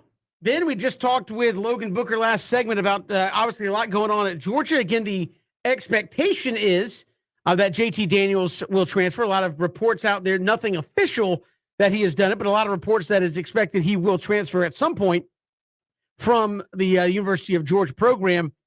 No word on where, but a lot of thoughts that wait till the end of the spring semester. I think he graduates and will be a grad transfer at that point, wherever he decides to go. But I know Logan said he expects maybe a couple more. Where do you expect to be with that Georgia quarterback room when you start talking about August there in Athens? Well, I mean, the one thing Logan said that stood out to me first, Kevin, was the fact that he was like, a guy like Stetson Bennett might have to compete for his job. Now, I don't know many other scenarios where a player coming off of the national championship win has to compete for his job. Now, I understand being pushed, but not having to compete. But I do agree. I don't think that JT Daniels survives, because any chance he had at becoming the starting quarterback went out the window when Stetson won the national championship. Because JT Daniels was the guy that's been here for the last 2 years, just like Stetson, and he's been available. Stetson hasn't been hurt. JT has been hurt. Carson Beck wasn't able to play in an already, very, very crowded quarterback room when he could have easily stepped in. He's a five-star, four-star, five-star quarterback that got recruited by, Kirby and those guys, and wasn't able to really get in. So I do think it's going to probably be JT Daniels and Carson Beck. Stetson is going to be the wild card in the entire situation, because Kevin, Logan's saying all the right things, and he has to say all the right things, and I get it. I like what Logan said about the whole JT Daniels or Cardi. I'm not reporting anything, which I can respect that. But at a certain point, Kevin, when we talked about this in the break or before the show, if you are a big time quarterback, do you want to go to Georgia? Not because you can't win, but when you think about of recent, I mean, Aaron Murray, the air raid, Matthew Stafford, the 1 overall pick. You talking about DJ Shockley. You talking about David Greens, and you had some guys there, mixed in the middle. The 2 quarterbacks that took him to the Natty was, Jake Fromm, who had to fill in for Jake Eason, who had to go back to DC. Go back to Washington, UW. And you talk about a guy in Stetson Bennett. Now, I'm not saying don't go to Georgia. I'm not saying that for you Georgia fans saying, Ben saying Kirby can't. But what I am saying is, if you are Carson Beck got recruited by Georgia. JT Daniels transferred in, and obviously a guy like Stetson wasn't even on campus. You say to yourself, well, dude, am I going to get a chance to play? Because every quarterback room is crowded. I'm not saying that, but Kevin, if you are a 5-star quarterback, the last 2 big ones, and I'm not taking that away from Jake Fromm, didn't really, fit the muster. So you say to yourself, is it the guy who's going to fit the bill, even if he's a walk-on, or am I going to get to actually get out there and compete if I am getting recruited in this recruiting cycle? Well, I mean, just look at it, and Brock Vandegrift, highly touted quarterback. He's waiting in the wings.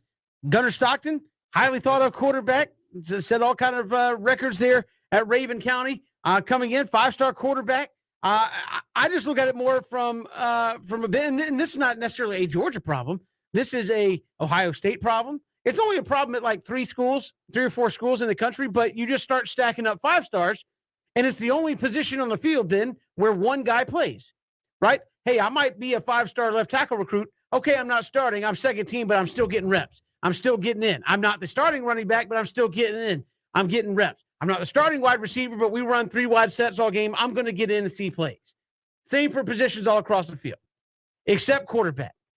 If you are not the starter, as we found out, Ben, if you're not the starter, you're not getting in unless Georgia's winning 48-0. Mm-hmm. So I think a lot of guys like that are saying, look, I want to go and I want to play, and I want to be able to make my contribution. And Ben, you can explain this better than most about the mindset of an athlete. Like, no kid going in there saying, I can beat out all those guys. I'm sure when you were recruited by Florida, I know you're a humble guy, but I'm sure when you were recruited by Florida, the thought process was, I don't care who's on the tight end roster there. I'm going to go in and compete and get on the field.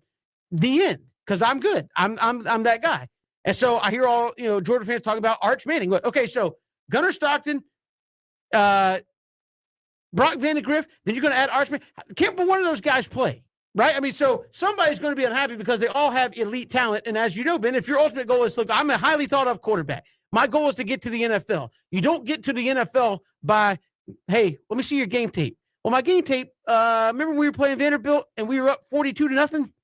that's my game tape. That's when I was playing because that's when I got in. That doesn't work. And I think that's what confuses me is the guys that you see transfer from programs where they're already starting. That's kind of nuts, but that's neither here nor there. But I think we see programs like Ohio State, like Georgia, like Alabama, you start stacking up quarterbacks. Yes. And you're going, at some point, just look at it and go, one guy plays, everybody else sits. Am I going to wait my turn or am I going to get impatient? And to me, that's the thing there at Georgia's. Who's willing to wait their turn and who's impatient? And that's a hard thing in today's day and age to sit there and wait because while you're waiting, turn your back. Oh, there's another guy right behind me. That's a 5-star. So I think it's a good problem to have. Don't get me wrong.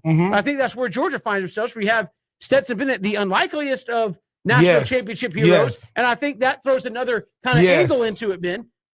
But JT Bennett's like, I transferred to Georgia. I transferred to play, right? I came to Georgia to play, not to sit. And that's natural. Carson Beck, as you said, 4-star out of Jacksonville. I was recruited to Georgia because I thought I could play at some point. They keep bringing in other guys, not even just the guys behind him, Ben. I was set to get a look at starting, and they brought in 2 guys. They brought in Jamie Newman and JT Daniels ahead of me, right, to come in and play. So I think you start looking at some of that, and that quarterback room, to me, is going to get very interesting. And as you said, if Stetson wins the job, which, again, as you said, it's kind of crazy to think you win the national championship, there would even be a question. If he wins the job, does Brock Vandagriff go, okay, I'm sitting another year probably. And I got the guy behind me now, and there's going to be another guy behind him, and we're all going to be – am I going to get my opportunity to get out there and show what I can do? That's a natural conversation. Good problem to have, but that's why I think a lot of people are interested in seeing how this Georgia quarterback room kind of shapes up. Well, Kevin, I think you just solved the riddle of why a lot of people don't understand coaching at large. The X's and the O's happen, 15 games out the season or whatever, 12, 13 games out the season. And how do I balance one football? How do I balance playing time? One thing Alabama is not being really, applauded for is Jalen Hurts, Tua, and Mac Jones. That is the same quarterback room. Jalen was a starter, went 26-2, got benched in the national championship. That's how he ended up leaving. No. He came back the next year. So Tua was the backup. Jalen was a starter. Jalen gets benched in the national championship. Tua comes out and starts next year, has a bad SEC championship game. Jalen steps in and wins the SEC championship game, so Tua can go back to the national championship, get beat by Trevor Lawrence. Jalen goes on. Then Mac Jones steps in. The thing about it is people go, why the red shirt year? Red shirt gives the guy one chance, 1 year to sit while another guy's playing. Then you got your red shirt freshman year, and hopefully that other guy's a junior.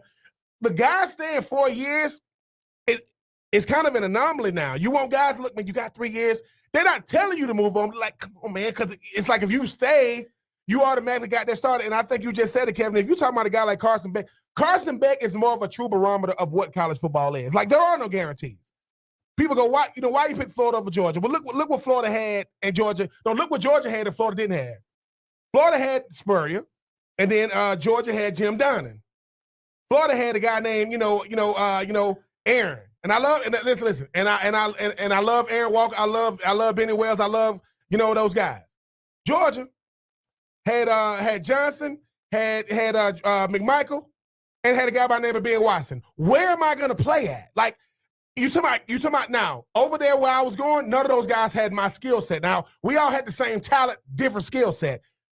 I saw Ben Watson at the freaking combine, and I'm just saying, and Kevin, you're not picking a bad choice. People go, you pick Florida over Georgia. There isn't a bad choice. I went to a car lot. One had Georgia on it, one had Florida on it, one had Tennessee on it. I can't pick. The only thing was they came in different colors. It's the same freaking car. But I think that these players don't understand. You better forget how the guy plays. How many years do we got left? Because, Kevin, something else that messed it up was that free year. See, that's messing things up, too, because it's going to take another maybe 2, maybe 3 year cycle to kind of get all those guys out. Because if Stetson Bennett comes back, listen, I know JT Daniels, it's kind of big news, but JT wasn't going to play. I'm sorry. If Stetson comes back, it's okay, because now you got the kid from almost the mountains of Georgia coming in. So I will say it's going to be interesting, Kevin, but who would have ever thought a guy that wasn't even on scholarship is reshaping a room full of scholarship players? Now, obviously, he's earned a scholarship since then, but we'll see what happens, Kevin. But, yeah, Kirby Smart, I know he got that natty. But now he got to go back and say, hey, man, it's Stetson the transfer. No, Stetson. And I'm not saying Stetson. I'm not reporting no transfer report either with Stetson. We'll see what happens. Yeah, we got more to come here. It's 3 and Out all across the Southern Pigskin Radio Network.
Good to have you along here, 3 and Out on this Tuesday. We'll hear from Teron Davenport, covers the Titans for ESPN's NFL Nation. He'll join us. We'll look at the NFL playoffs as they continue. Ben's Titans got the bye last week, and so they move on here, welcoming in Cincinnati in round number 2. Also take a look at the NFL as it moves forward into week number 2 of the playoffs, coming up in the final hour of the program. And as Ben, I was going to say, as you know, you only know it a little bit, but it's a whole different ball game, obviously, in the postseason. I think that's the other thing people forget. It's like, man, so-and-so did this in the regular season. Well, playoff football, completely different. Well, it's what you play for. The postseason is very, very prestigious. Most guys go their whole careers. And first you talk about Monday Night Football, then you talk about the playoffs, then you talk about playing on Thanksgiving or Christmas or what may have you. But Kevin, it is very, very prestigious. I mean, I was blessed enough to play 1 year in the playoffs, my 4th year in the NFL with the Titans. And I just remember being so much media on the sideline. Like people from all over. You think about that. You got people from, all over the world, not just the U.S., coming to just take part of this thing. And then you get there. But, it's football once you get in the game. You understand play calling is going to dictate the situations even more. You're not going to do more trick plays, or you're not going to have people going on 4th and inches because it's hard to, the hardest yard to get is 1 yard. But it is prestigious. I was blessed enough to be able to do it. Unfortunately, we met up against LaDainian Tomlinson, Sean Merriman, and Phillip Rivers with the then San Diego Chargers, not the LA Chargers now. But it was a great experience. I enjoyed it. I really, really did. The lights don't get much brighter than that. But yes, Kevin, when everything's on the line, when everybody has to play well, when every single mistake is magnified, we'll see what type of player, what type of team you are. Absolutely. We've got more to come here on 3 and Out right after this, all across Southern Pigskin Radio Network.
Final hour of 3 and Out here on this Tuesday. A lot to get to. The NFL playoffs getting ready for the second round here coming up this weekend. The Tennessee Titans, Ben's Tennessee Titans, got a bye there in the first round. Joey is here to talk about that and more.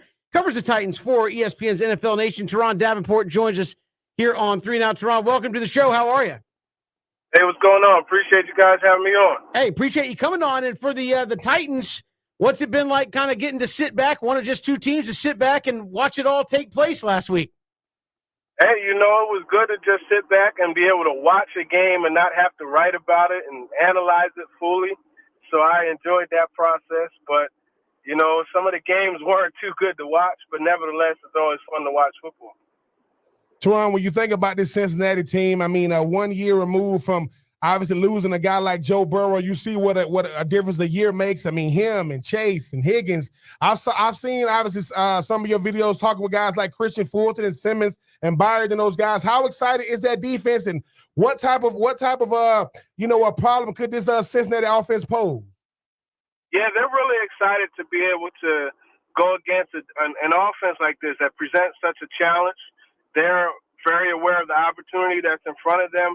But I think when you look at it, Kevin Byard actually said it best, because I asked him about the way these guys all complement each other. And he made a good point, right? You look at T. Higgins, he's a down-the-field type of guy that is able to go up and high-point the football. Jamar Chase, he does everything, but one of the things that he does really well is just catch and run, right? Get the yards after the catch. And then you got Tyler Boyd, who's the veteran. That guy really works the slot very well. So they truly have 3 1,000-yard level receivers. And then you got Joe Mixon coming out of the backfield, and that's a separate challenge. So when you look at all that, and then Joe Burrow able to extend plays, go off schedule, and just put the ball everywhere, and make those how dare you type of throws, right? And that's really what the challenge is, right? Figuring out how to slow those guys down. And I think it really comes down to the trenches, and that's where the Titans, I feel, have the advantage. This is obviously a team that has a lot of momentum. Finally got that first playoff win since the early 90s. How real is that in the NFL, where a team gets a franchise, and I'm sure in their minds, hopefully a franchise-changing win versus kind of sitting back and getting healthy and waiting? How do you kind of curb that momentum from Cincinnati? Well, I'll tell you what's crazy. A lot of the guys on the Bengals, at least the primary offensive ones, weren't even alive the last time that team won a playoff game. So that just lets you know, just kind of the perspective behind that. I think it's really good for them to be able to get that under their belt and just, have that playoff experience. But I think some of the things that the Titans bring to the table as far as how experienced they are will be an advantage for them, just because of the fact that they know not to go out there and empty the full clip in pregame, right? They know to pace themselves and be ready to play when the whistle starts, right, from kickoff, as opposed to, you want to be ready, but you don't want to get overexcited pregame. And I think that's the thing that the Titans kind of have the advantage there. And also just knowing how much the pace of the game, that the intensity is elevated. Mike Vrabel is the guy that doesn't seem to get the type of fanfare that other coaches get when you talk about the type of culture he's built in Nashville. All they know is winning right now. Obviously, it didn't go well last year against the Ravens, and that's a long story rivalry. But what has been Mike Vrabel's attitude or his tenor going into this weekend, especially having the top seed? Well, it's this opportunity that's in front of them. That's what they're focused on. They're not looking at the past or the future. They're focused on what's in front of them now. And it's all about not squandering the opportunity and making sure that everybody is ready to go. I asked him yesterday what his message was for the week, because he always has a message that he gives to these guys. And I like to get that, because then I turn around and ask the guys during the week questions, and you get to hear that message get put back out there, and it shows you that they're buying in. So really, there hasn't been a true message that he's told us that he's given them. And I think really the main thing that they're doing is just focusing on the now. Teron Davenport joining us here, covers the Titans for ESPN's NFL Nation. And Teron, Derrick Henry, obviously you didn't have the mileage on him this year that you've had in years past, obviously due to injury, but what's his kind of physical condition heading into the postseason? Is he about as fresh as possible? Yeah, he's going to be fresh, and I think if you look at some of the things that came out of practice today, they actually wanted to get him involved in physical confrontations, right? It's been a while since he had that contact. In fact, it's been 78 days. So what did they do?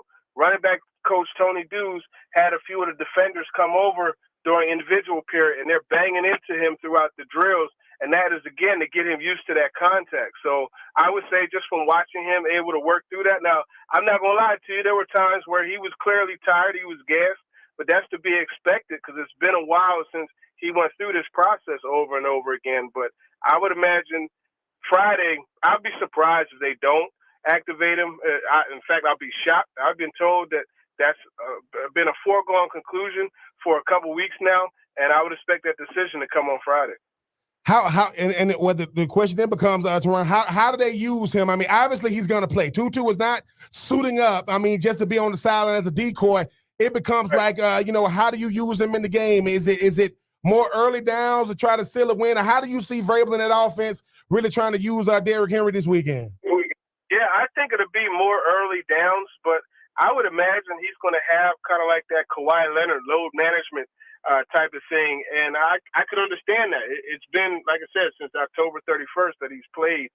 But the other thing that does get to me, and I do think about, is how much this team tends to go with the hot hand. And you see them do that, whether it be with the running backs or the receivers even. They find somebody that is starting to heat up, and they just keep going to them. So that being said, if Henry gets into a groove, I wouldn't be surprised if they just let him rock out. So, I mean, I would say anywhere from 10 to 15 carries. But again, the flow of the game could make it a lot different, right? They could get out to an early lead and want to salt the game away by running the football and keep loading that wagon and doing that. And, I mean, what better way to defend that potent Bengals offense than to keep them off the field? Teron Davenport joining us here on 3 and Out. Teron, you look at the AFC playoffs and Bills blowout, Chiefs blowout, Cincinnati obviously first win since the early 90s in the playoffs. Titans obviously a team trying to build to get to that Super Bowl. How wide open are these last four teams there in the AFC? Is there a favorite in your mind, or is this anybody's ball game at this point? Man, I really don't think there's a favorite. It's anybody's ball game. But I tell you what, those two quarterbacks in that other game is, man, those guys, I mean, they're coming off 5 touchdown performances, and they're playing at a whole different level. But I really think it could go any way, man, and styles make fights. And the thing is, I think the Titans' style is pretty conducive to a win over the other three teams just because of that physicality aspect that they bring on both sides of the football. The Bills bring physicality, but not on offense. Not as much. When you have your quarterback as your primary rusher, I don't think that you can be an ultra-physical rushing attack. So that's where I think the Titans have the advantage. But it's really wide open, in my opinion. Speaking of quarterbacks, Ryan Tannehill obviously was able to right the ship with no Derrick Henry this year. Still had to go out there and make some big throws and key moments. If it comes down to the fact that he got to make a big throw, how confident is that offense and him? Obviously, he got the weapons with guys like A.J. Brown, but how confident is the team knowing that, look, I know we used to ride in 2022's back. Can we ride the back of Ryan Tannehill to get us there? It's funny you mentioned that because that's exactly what I'm writing about today for tomorrow. It's going to post in the morning, the confidence that Ryan Tannehill has. And I think coming off of that 287-yard, 4-touchdown performance, it was the third time he had 4 passing touchdowns in a game, since he's been a Titan. And I think they're kind of riding high off of that. And then also the confidence and the connection, the chemistry that he and Julio Jones have had. You saw some pretty tight window throws, and you saw him targeted 9 times. He caught 5 of them. And that's really what you need, is something on the opposite side of A.J. Brown as coverage starts to roll his direction. So I think as a team, they are definitely ultra confident in Ryan Tannehill, and they believe that he's the guy that, they can ride to the promised land. But make no mistake about it, that offense is still based off of throwing the football, but they're going to let Ryan Tannehill be a guy that not to kill you by 1,000 paper cuts, but by huge gashes. And when I say that, I mean, when you look at the 2 wins that they had, he had 29 pass attempts in those 2 wins, but 3 touchdowns. So that lets you know that he doesn't have to be a volume guy. He could kill you with big blows. And Teron, finally, when you think about the city of Nashville, home game. I mean, obviously, as I mentioned earlier, Verbal has created a nice winning culture up there in Nashville. How much better are the Titans at home? I mean, I know they're not good. The Titans are in the division, and the AFC South is not going to get the fanfare of the AFC East or the NFC South or what may have you. But being at home, whatever the weather's going to be like, you add Derrick Henry, you got the confidence of Ryan Tannehill, buy it in that defense. Those guys don't get enough credit for what they do when they have blood in the water. How much can this fan base really help out come this weekend? I think they're going to be huge, and that's the thing. Even on the road, Titans fans, now I've covered this team. This is my 4th season, but this year is the most I've seen them behind this team. And there are times where you're on the road and you're like, dang, this is almost like a home game for them. So make no mistake about it. The Titans are 6-2 at home. Those fans packing that stadium, it's going to be live. It's going to be loud. And there's only 2 names that they've ever chanted, on the football field during Titans games. One was Eddie George. The other one was Derrick Henry. So just to have those Henry chants going, I know that's going to charge them up. Getting loud when the defense is on the field, to try to keep that offense from making their checks, that's going to be an advantage. And, talking to the players, Jeffrey Simmons, Kevin Byard, David Long, these guys can't wait to go out there and have that crowd behind them. Teron Davenport joining us here on 3 and Out. Teron, we appreciate the time. Thanks so much. For sure. Appreciate you guys. Take care. Appreciate it. And he does a great job covering the Titans there for ESPN and their NFL Nation. Ben, is your Titans. I know you said, hey, you only got a chance to get in the playoffs one time when you were there, but home field advantage, how big is that against an upstart Cincinnati team that's obviously riding high? It's huge because everything is familiar. You sleeping in your same, but you sleeping in the hotel room the night before the game, but you're doing everything is the normal routine, Kevin. I mean, you want to be able to share with your family. Your family understands how important this situation, and you're used to this. You do this year in and year out. Now, this is the first year I think you've had the best record in the AFC. It's amazing what happens when, a guy like Tom Brady goes over to the NFC. You get a chance to, have the best record in the AFC. But I think this team has the confidence to go out there and get it done, to still have the best record, minus not having Derrick Henry most of the year, developing that confidence in Ryan Tannehill, a defense led by Simmons in the trenches. That you talk about, Byard and those guys, and Christian Forth and those guys in the back end. Look, I mean, back when the Titans were really, really good before I got there, I hate to say that, but they had Eddie George, and I didn't think I was about that big, that fast, that strong, and here it is. Eddie George 2.0, developing a name for himself. Derrick Henry, he gets a chance, like you mentioned, Kevin. I mean, they're going to give him the rock. They're going to have to be very, very careful because energy and enthusiasm can only take you so much. Fatigue will set in, but I do think being at home in Nashville. I think they got as good a shot as any, sports. I think it's Sports Authority field now. It was the Coliseum when I first got there. It was the LP field before I left. It's been 100. Anybody that got some money, come give it to the Titans Stadium. They will put a name on it. But no, I do think the Titans got good of a shot as any because you're in a small market, city or small market team, but you got a chance to make some strides, Kevin. Hopefully you can add to them blowouts this postseason. We've got more to come here. 3 and Out. All across the Southern Pigskin Radio Network. Hit us up on Twitter. Love to hear from you at Pigskin Radio.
Great to be here on this Tuesday. Kevin Thomas, Ben Troop, glad you're with us here on 3 and Out. Love to hear from you on Twitter at Pigskin Radio, streaming live as well, ESPNCoastal.com.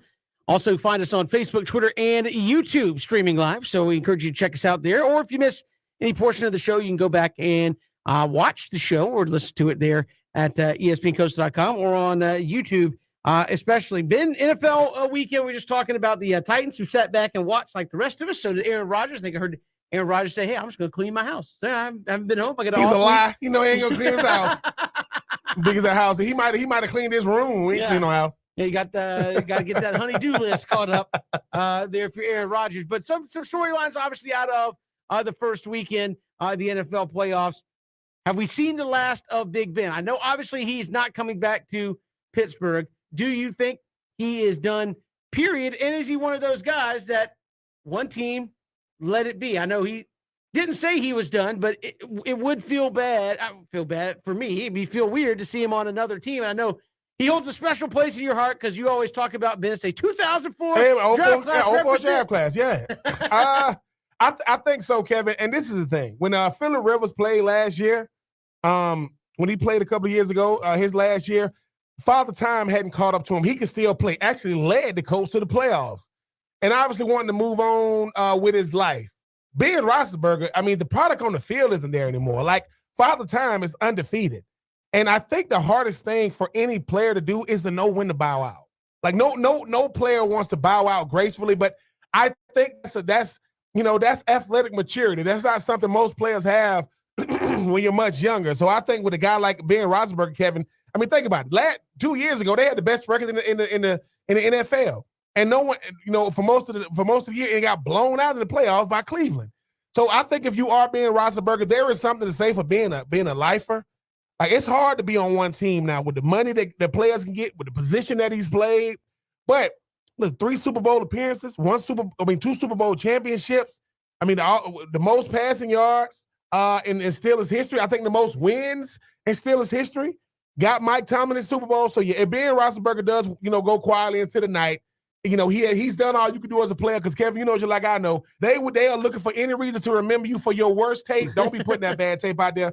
I mean, you gave the league 18 years. You've last. I think he is the last remaining player of the 04 draft class. So the fact that our class made it 18 years, man, shout out to old Ben Roethlisberger. Yeah, absolutely. Some other things, obviously, that's been talked about ad hoc, and I will probably get Cam to smile with this take. But the Cowboys obviously suck in the clutch. I mean, they were not good. Obviously, when it mattered most at the end, kind of undone. Again, I'm not a curse guy. You know that, but. Again, obviously, the Cowboys are now getting that rep of can't get it done. I don't know why. They've got Super Bowl championships that would say otherwise. But this iteration of the Cowboys, for whatever reason, cannot seem to get it done in the postseason. Perception versus reality. That's what I think of when I think of the Cowboys, right? The perception of it is they got a lot of star power. Reality is they can't put it together when they need to. Every time Dallas loses, everybody's fault but Dallas. It's not Dak's fault. It's not CeeDee Lamb's fault. It's not, it's not Michael Parsons' fault. It's not. They put up a tape of Trey Diggs. I'm sorry, not Stephon's little brother. I mean, Teron Diggs. He had 11 picks in the regular season. People look at the production and think, oh, that's the type of player he is. They showed him against San Francisco, and it was embarrassing. He didn't want no smoke. It's almost like when Diggs wasn't making plays, on defense, making picks, he wasn't even out there. Ezekiel Elliott had 1,000 yards. He had 1,002 yards. That means he averaged like 60-some yards a game. The thing about playing for Dallas, just like I know, Kevin, it's prestigious. The most prestigious quarterback or the most prestigious position in the NFL is a starting quarterback for Dallas. You don't believe me? Tony Romo was in the booth with Nance. How did he get there? He played for Dallas. It's not like people go, oh, my God, he's this great commentator. No, they put him with one of the best in the business. So when you play for Dallas at the quarterback position, and I'm not saying Dak is good because he is, a lot comes with that. But just because you got the star on your helmet on the side of it doesn't mean you're going to start. It was bad. And Jimmy Garoppolo did all he could to give the game back to Dallas. But Dak, there are certain things I'm always going to remember. One, Donovan McNabb said, I did not know you could tie in football. You know who said that this year? Najee Harris, the rookie first round running back out of Alabama to Pittsburgh. You know what? I also seen the butt fumble. I also seen Dan Orlovsky run out the back of the end zone. And I also saw Dak Prescott scramble with the football, get up, and spot the ball. And to me, that is Dallas. That is Dallas right there, Kevin. It's almost like the fan base is rampant. They all over. It's somebody in the mountains of Georgia that's a Dallas Cowboy fan. I get it. But Dallas loses for us because we love to pile on, man. I know Stephen A. Smith somewhere laughing his behind off, but yeah, Dallas, you had listen. We are who they thought they were, and we did not let you off the hook. You showed us who you were, and yes, for another year, Kevin, the Super Bowl appearance. I mean, who's going to go to the Super Bowl next year, 2022? It's going to be the Cowboys until you get to the playoffs. Also, again, another thing that came out of Week 1, been the Bills. Unbelievable performance. I think people said, "Hey, Buffalo. I mean, this is the same team that couldn't beat the Jags, right? I mean, right? This is the same team, same players." That went into hapless Jacksonville for number 1 overall pick, having Jacksonville, and could not beat them. They couldn't score hardly against that Jacksonville team. They go out and just absolutely lay the hammer on the New England Patriots so much that one wasn't even close. Is Buffalo for real, or was New England just not quite ready for prime time in this new iteration of players? I would say both. But Buffalo has grown up before our eyes. Josh Allen is a guy out of Wyoming who every time I talk about, I got to apologize to him because, I mean, Kevin, the guy's good, right? He was an MVP candidate 2 years ago, already signed an extension, was in the same class with Sam Darnold, was in the same class, with Baker Mayfield, with Lamar Jackson. He's already signed his extension, and that's based off what he's done on the field. Buffalo, woo! They opened up a can. They opened up a whole aisle on freaking New England. But I think that Buffalo just put the league on notice. We coming, man. We got the defense. We got the running game. We got the quarterback. Because for as much as we make about the Russell Wilsons or the Cam Newtons or the Lamar Jacksons of the world or the Daks of the world who use their feet, have you seen Josh Allen run with the football? I mean, he's running over guys. That's 6'5", 250 coming downhill at you. So, yes, Buffalo looked extremely impressive and add insult to injury. They threw a touchdown pass to an offensive lineman at the end of the game to show and look at Bill Belichick like, hey, man. And Bill Belichick was asked, is he going to retire? And unfortunately, people, to let the Dallas Cowboys, he will be back. He's not going anywhere. No. I think that matchup this week is, we talked earlier, Buffalo and Kansas City. That one's going to be wild. And again, I think that's going to be potentially for Josh Allen. That could be the nemesis that stands in his way. You got to knock that Kansas City team down, much like we saw the Peyton Manning and Tom Brady thing. Is this Josh Allen v. Pat Mahomes going to be one of those things? Like, hey, Josh, if you want to get it done, you're going to have to beat Pat Mahomes at some point in some round of the playoffs to get it done. One other thing, Ben, here in this segment, before we step aside in weekend 1, I mean, I shouldn't be surprised, but I'm just going to say Tom Brady. I mean, like, that dude, he said I thought it was a joke. Hey, I'm going to play till I'm 50. Come on, man. You'll be broke in half. Well, not only did he throw the most touchdown passes, he threw 2 more than anybody else. And goes out there just hey, Tom, you don't get to buy this year because we expanded the playoffs. Oh, that's fine.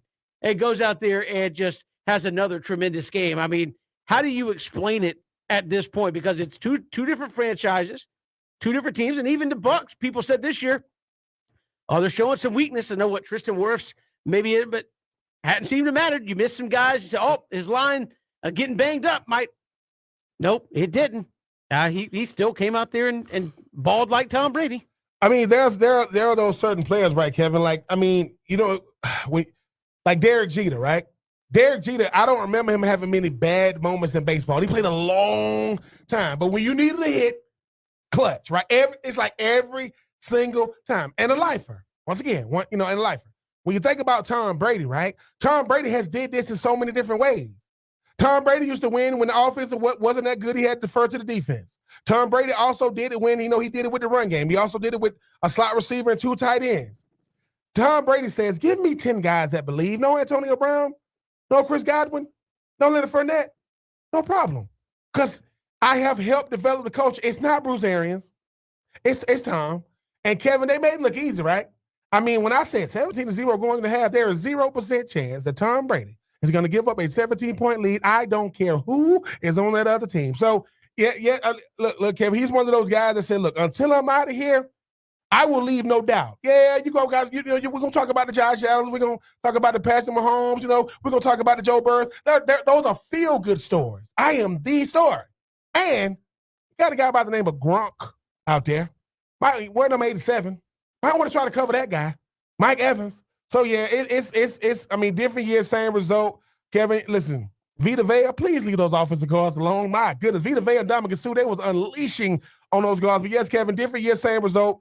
Tampa said, look, man, y'all talking about all these other quarterbacks like we ain't host the Super Bowl we won in. Talk about them and watch what happened when they have to meet us. And the only way they're going to meet those other guys is in the Super Bowl. Yeah, unbelievable performance there. Once again by Tampa Bay, and Tom Brady just keeps doing it. And who knows when he's going to call it. We got more to come. It's 3 and Out on the Southern Pigskin Radio Network.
Welcome back, 3 and Out here on the Southern Pigskin Radio Network. Kevin Thomas, Ben Troop. Glad you're with us here on this Tuesday. A lot to get to coming up here on the show. But Ben, something I thought was kind of interesting we've seen in sports.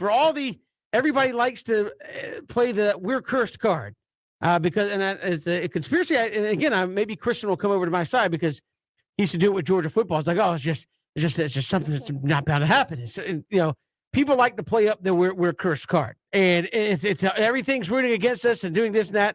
And in the past couple of months, we've seen the Atlanta Braves win a World Series for the first time in 25 years. You saw Georgia Bulldogs win a national championship for the first time in 41 years.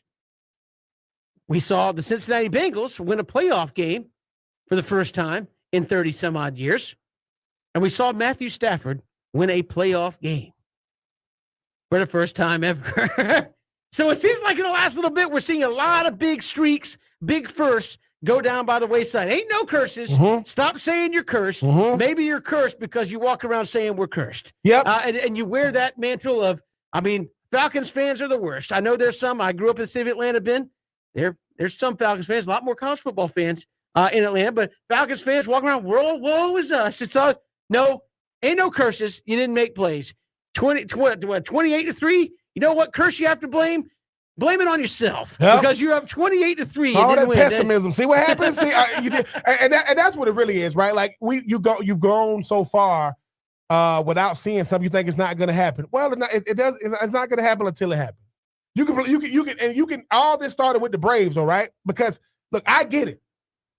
Georgia saw what the Braves did. It was like, look, because the Braves had to overcome the freaking Dodgers. Then you talk about what they had to overcome with the freaking Astros. Yeah. Then you talking about doing this with 3 guys you got the trade deadline. No Ronald Acuna Jr. Right? It was a lot of things that went into it. But the Braves had to overcome their own adversity with Marcell Ozuna, and different things. Yeah. No Mike Fonaves the whole season. Still got it done. Georgia exercised a lot of demons. A lot. We got beat writers on here telling their age, man. I'm 38 years old. I ain't never, which is cool. Then you talk about the Cincinnati Bengals. You talk about Matthew Stafford. But this is what happens, when you putting together a winning culture. People don't see what Alex Anthopoulos built in Atlanta, man. It took him 4 years to get to this point. People don't look at what Kirby Smart did. It took him 6 years to get to this point. Cincinnati, my God, it took forever to get back to this point. No Carson Wentz, no TJ Houshmandzadeh, no Chad Ochocinco, no Rudy Johnson, so on and so forth. They do it with the new school guys. So yes, Kevin, you have won me over. It's almost like most people don't even know what curses are. They just go with they just hear everybody say it, they just fall in line. Look, man, the only thing that's supposed to go with the flow is dead fish. Create your own flow. A lot of this stuff, it's all in your mind. And Cincinnati, look, Joe Burrow went out there and said, listen, man, people about to get used to this because this is going to be the norm from now on. Why would I say anything else? What do I say? Yeah, man, we were appreciative of winning our first playoffs game. We finna go back to the dark ages. We don't know about the dark ages here. Last time I was in college, I went undefeated. And I brought that culture to Cincinnati. Got hurt my first year. You give me a tackle the next year, playoffs. So, yes, Kevin, I do agree. It's more or less these narratives. Listen, man, a lot don't care who tell it. So don't be the one telling it. These are blatant lies, false narratives, things that aren't true. If you win in games, you ain't talking. Listen, New England don't think it's a losing culture just because they didn't make the playoffs last year, made the playoffs this year, and got beat. They looking at what they got to bring in to keep it going. If you are the Bills, they want to keep it going. If you want Cincinnati, you want to keep it going. If you Georgia, hey, they are already recruiting number 1, number 2, or top 3 in recruiting. They want to be able to go out there and reload, bringing guys back. So yes, Kevin, there are no curses, just wins and losses. Got to win more than you lose. Got to win the games that matter. Got to win on the biggest stage, and then you ain't making these excuses. Joe Flacco won the Super Bowl, and he had to do it in the AFC. Right? Russell Wilson won the Super Bowl. He had to do it in the NFC. He had to go up against Peyton Manning. If you want it, listen, the reason why I won is excuses when you lose. Don't want it now. Excuses worth throwing out there. Only reason why we ain't win because we lost. I get it. That's most people. But yes, Kevin, there are. I want to hear about streaks.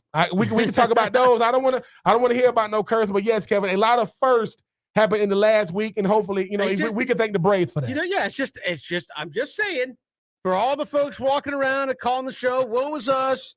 We had the host of Second Downs. Woe is us. It's just something always happens for Georgia. Can't do it. Well, what happened? Again, that's That's one of those things where, again, you can look around and you can say it's some kind of mythological curse that your team can't win, or you can say, you know what? At some point, you just got to make a play. And Georgia did that against Alabama. Again, it literally was as simple as that, right? Yeah. What was the difference in them beating Alabama? Alabama jumped off sides. Stetson could have just thrown the ball on the turf, right? We'll take our 5 yards. No, we made a play. A.D. Mitchell made a play back in the end zone. That's what happens. That's how you stop that kind of stuff. Yeah. Braves could have folded.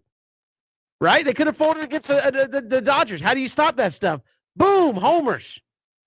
You could have been up and folded against the Astros. Game came up. Hey, let's not waste time. Jorge Soler hits one to Mars, and that's it. Game's over, right? The game's over at that point. Nothing left to be said. So it all just comes down to you need to make a play to stem the tide, and we've seen it in multiple cases here. With Matt Stafford, with Cincinnati, with Georgia, with the Braves, what have you. Ain't no curses. I just want to take a time to get on my ain't no curses soapbox and share it with the masses because, again, anytime you lose more than like 2 years in a row, everybody's like, oh, we're cursed. We haven't won it in 3 years. Shut up with that. Just go make a play. I mean, you think Vanderbilt want to hear about curses? I'm just being honest. No, that may actually be. Well, it might be, Kevin. It might be. Well, the curse could be we only give our coaches 5 years to get it. What the hell? Yeah. If they can't turn it around in 5 years, are you serious? Yeah. But no, Kevin. I mean, when you think about it too, though, sometimes it takes seeing those things. It's something to be said about Matthew Stafford and Cincinnati and the Braves and the Bulldogs. I just thought of something. That would be the ultimate. Nick Saban just win you another title at Bama, whatever. And then when he says, look, I got about 3 or 4 years left, Nick, go coach at Vanderbilt. See if you could turn that program into a champion. Now that might be a curse buster. Yeah. But no, I do agree. I mean, look, by and large, teams that are knocking on the door of winning something, and there's people saying, oh, we just can't do it. We just can't do it. I mean, how many people last year were saying, the Milwaukee Bucks are not going to win a championship? Why? I'm about to say, yeah, because they can't beat LeBron. And and that just shows you. I mean, no one cared when Toronto won it, right? We act like they didn't do it. Toronto won. Yeah. But I will say this, Kevin. We have gotten used to seeing certain teams do it, right? You know what will really change the world? Dallas Cowboys winning. That would change it, but we don't got to worry about that. Gas prices are already coming down. The economy will come back around. I'm just saying, man, clean air. It'd be all kind of stuff. So the Cowboys once again, it ain't the Cowboys, it's the Cowboys fans. So how about them Cowboys? Yeah. They will be on their lovely couch watching the rest of the play. I will say, I'm a fan of fan memes. Because everybody's been there, but you see the pictures of the teams losing. I'm like, I saw the one girl crying. I'm like, are you crying at a professional football game where the players are getting paid to make plays? Like, cry because you paid all that money to sit there, right? I mean, don't be crying because your team lost. Be like, man, I paid all this money and my team didn't win. They're getting paid to play. At least in college, you could be like, this is my school. Well, I love it. Well, I mean, I guess the players aren't getting paid there too. But I mean, at least you can say, hey. We're all in this rah-rah system by the pros. I love the Cowboys. They're getting paid. Make a play. How long it takes you to snap a football. Diggs. Parsons. The guys wearing striped suits have to say when the play's ready to go. Yeah, Dak. Listen to me. I mean, I know we have to do it. This is football 101. Listen, never in the history of football. Never. You pick the ball up, you look for the guy with the striped shirt, look like a zebra, and you throw it to him. Because the thing was, Dak is looking shocked, like, what is he doing? What he's always done. He always downs the ball. You know why? Well, because that's the rule. The ball, and he has to blow a whistle. He has to swing his arm, in a circle, and then that's called plays ready. Not, hey, man, I'm Dak. I'm just going to listen. Next play, I'm just going to spot this one. Who the hell is you? I'm Dak. No. Dakota. Did you real names are happening? Did you go through the officiating school? All I'm saying is, Kevin, no. If you go over to Pop Warner football, your quarterback can't do that. And when he comes to the sideline, you go, what are you doing, son? I was spotting the ball. You a ref? I'm a ref and a coach. Well, that's the only way you can spot the ball. So what you got on? Yeah, I got on ref pads, but I got on shoulder pads. No. The early days of football, don't touch the football. The ref will take care of it. The Cowboys got sent to the crib by Jimmy Garoppolo. Womp womp. On that note, We'll come back. We got more to come. Ben will take you home here. It's 3 and Out on the Southern Pigskin Radio Network.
We are back. I am being true by Kevin Thomas.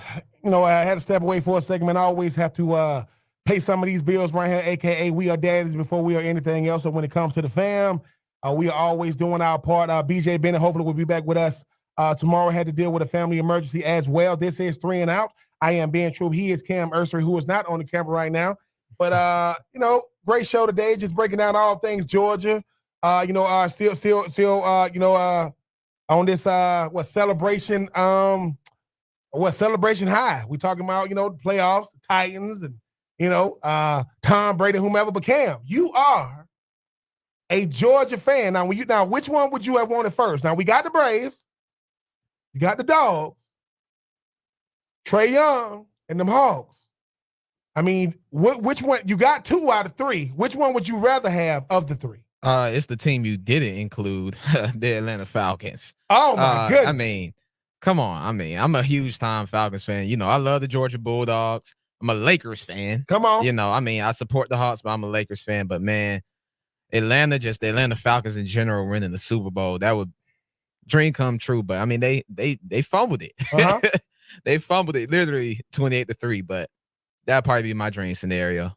Now, Cam, me in our last segment, me and Kevin was talking about, ain't no, we don't want to hear about no curses and things of that nature.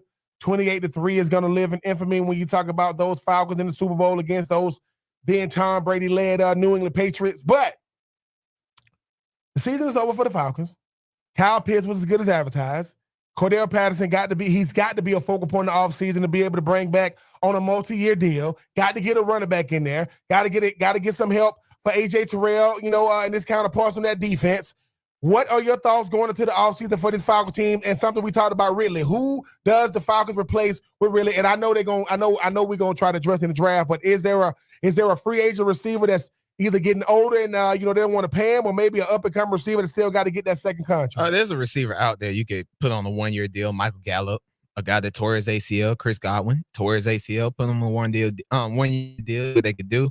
But as far as AJ Terrell, I mean, the future's bright for AJ. You know that. I mean, AJ was one of the lockdown, corners in the league this year. And if you could pair him with like a Kyle Hamilton in the draft or Derek Stingley, the future looking bright, man. So. The quarterback position, I'm good there. As far as Ridley, it's hard to replace a semi kind of all Pro Bowl receiver, but you got to do what you got to do. Hopefully, you get a couple of picks for him at least. Yeah, I agree. I mean, I do. I mean, I'm a Falcons fan as well, born and raised. Braves fan as well, born and raised. Hawks fan as well, born and raised. As Atlanta United stuff, I still got to get hip to that. Not a Georgia fan. I mean, I give Georgia, a lot of credit, but all the pro sports teams in the ATL, I give them a lot of credit right now. Trigger Trae Young, listen, be patient, youngster. I know you out there trying to ask for trades in the offseason or, behind the scenes, just talk to your family, talk to your lady. You ain't going nowhere, Trae. You ain't going nowhere. You got to have somebody to build around. But Trae, everything is going to be all right. We'll see what happens with them Falcons. But, yeah, I am looking forward to this weekend. The Titans got a big one coming up this weekend against them young Cincinnati Bengals. We will see the game of the week might be the Rams and the freaking Bucks. Wow, that's going to be a good one. San Francisco get to go up there to Lambeau to renew another rivalry. And, man, you got good games going all around. I mean, but we'll see what happens, man. Great show today, man. We appreciate Cedric Baker, Savannah State women's basketball coach who are undefeated right now in the SEAC, 14-0 on the season, 8-0, in the conference when they got to go up there to Columbia to play Benedict College. I also want to thank Logan Baker, 960 the ref and Athens, talk about all things the Dogs. And obviously, Teron Davenport, Titans ESPN NFL Nation for coming on today, man. Listen, man, we always appreciate you guys coming on, listening to us. I mean, don't take what I say too serious. I be seeing y'all on social media trying to go back and forth. Listen, but we always appreciate you guys coming on, being with us. This is ESPN. This is ESPN Coastal. This is 3 and Out. I am Ben Troop. He is Cam Ursery, and we are holding down the fort right now because Kevin had to go handle some business. BJ wasn't on today, so he'll be back tomorrow. Man, listen, this is my first time. This is my first time back this week, man. Had a great weekend. Got a chance to meet Miguel Cabrera this weekend on the soccer field. His son plays Goldie. My daughter plays Goldie. His son moved on to the finals. My daughter and them didn't move on to the finals, but it was a great week. It was a great weekend. We got a chance to have some fun. But yeah, man, listen, always follow us at ESPN Coastal. Always follow us on YouTube as well, on Apple Podcasts. I am Ben Troop. He is Cam Ursery. This is 3 and Out. I'm holding down the fort. We'll see you guys tomorrow.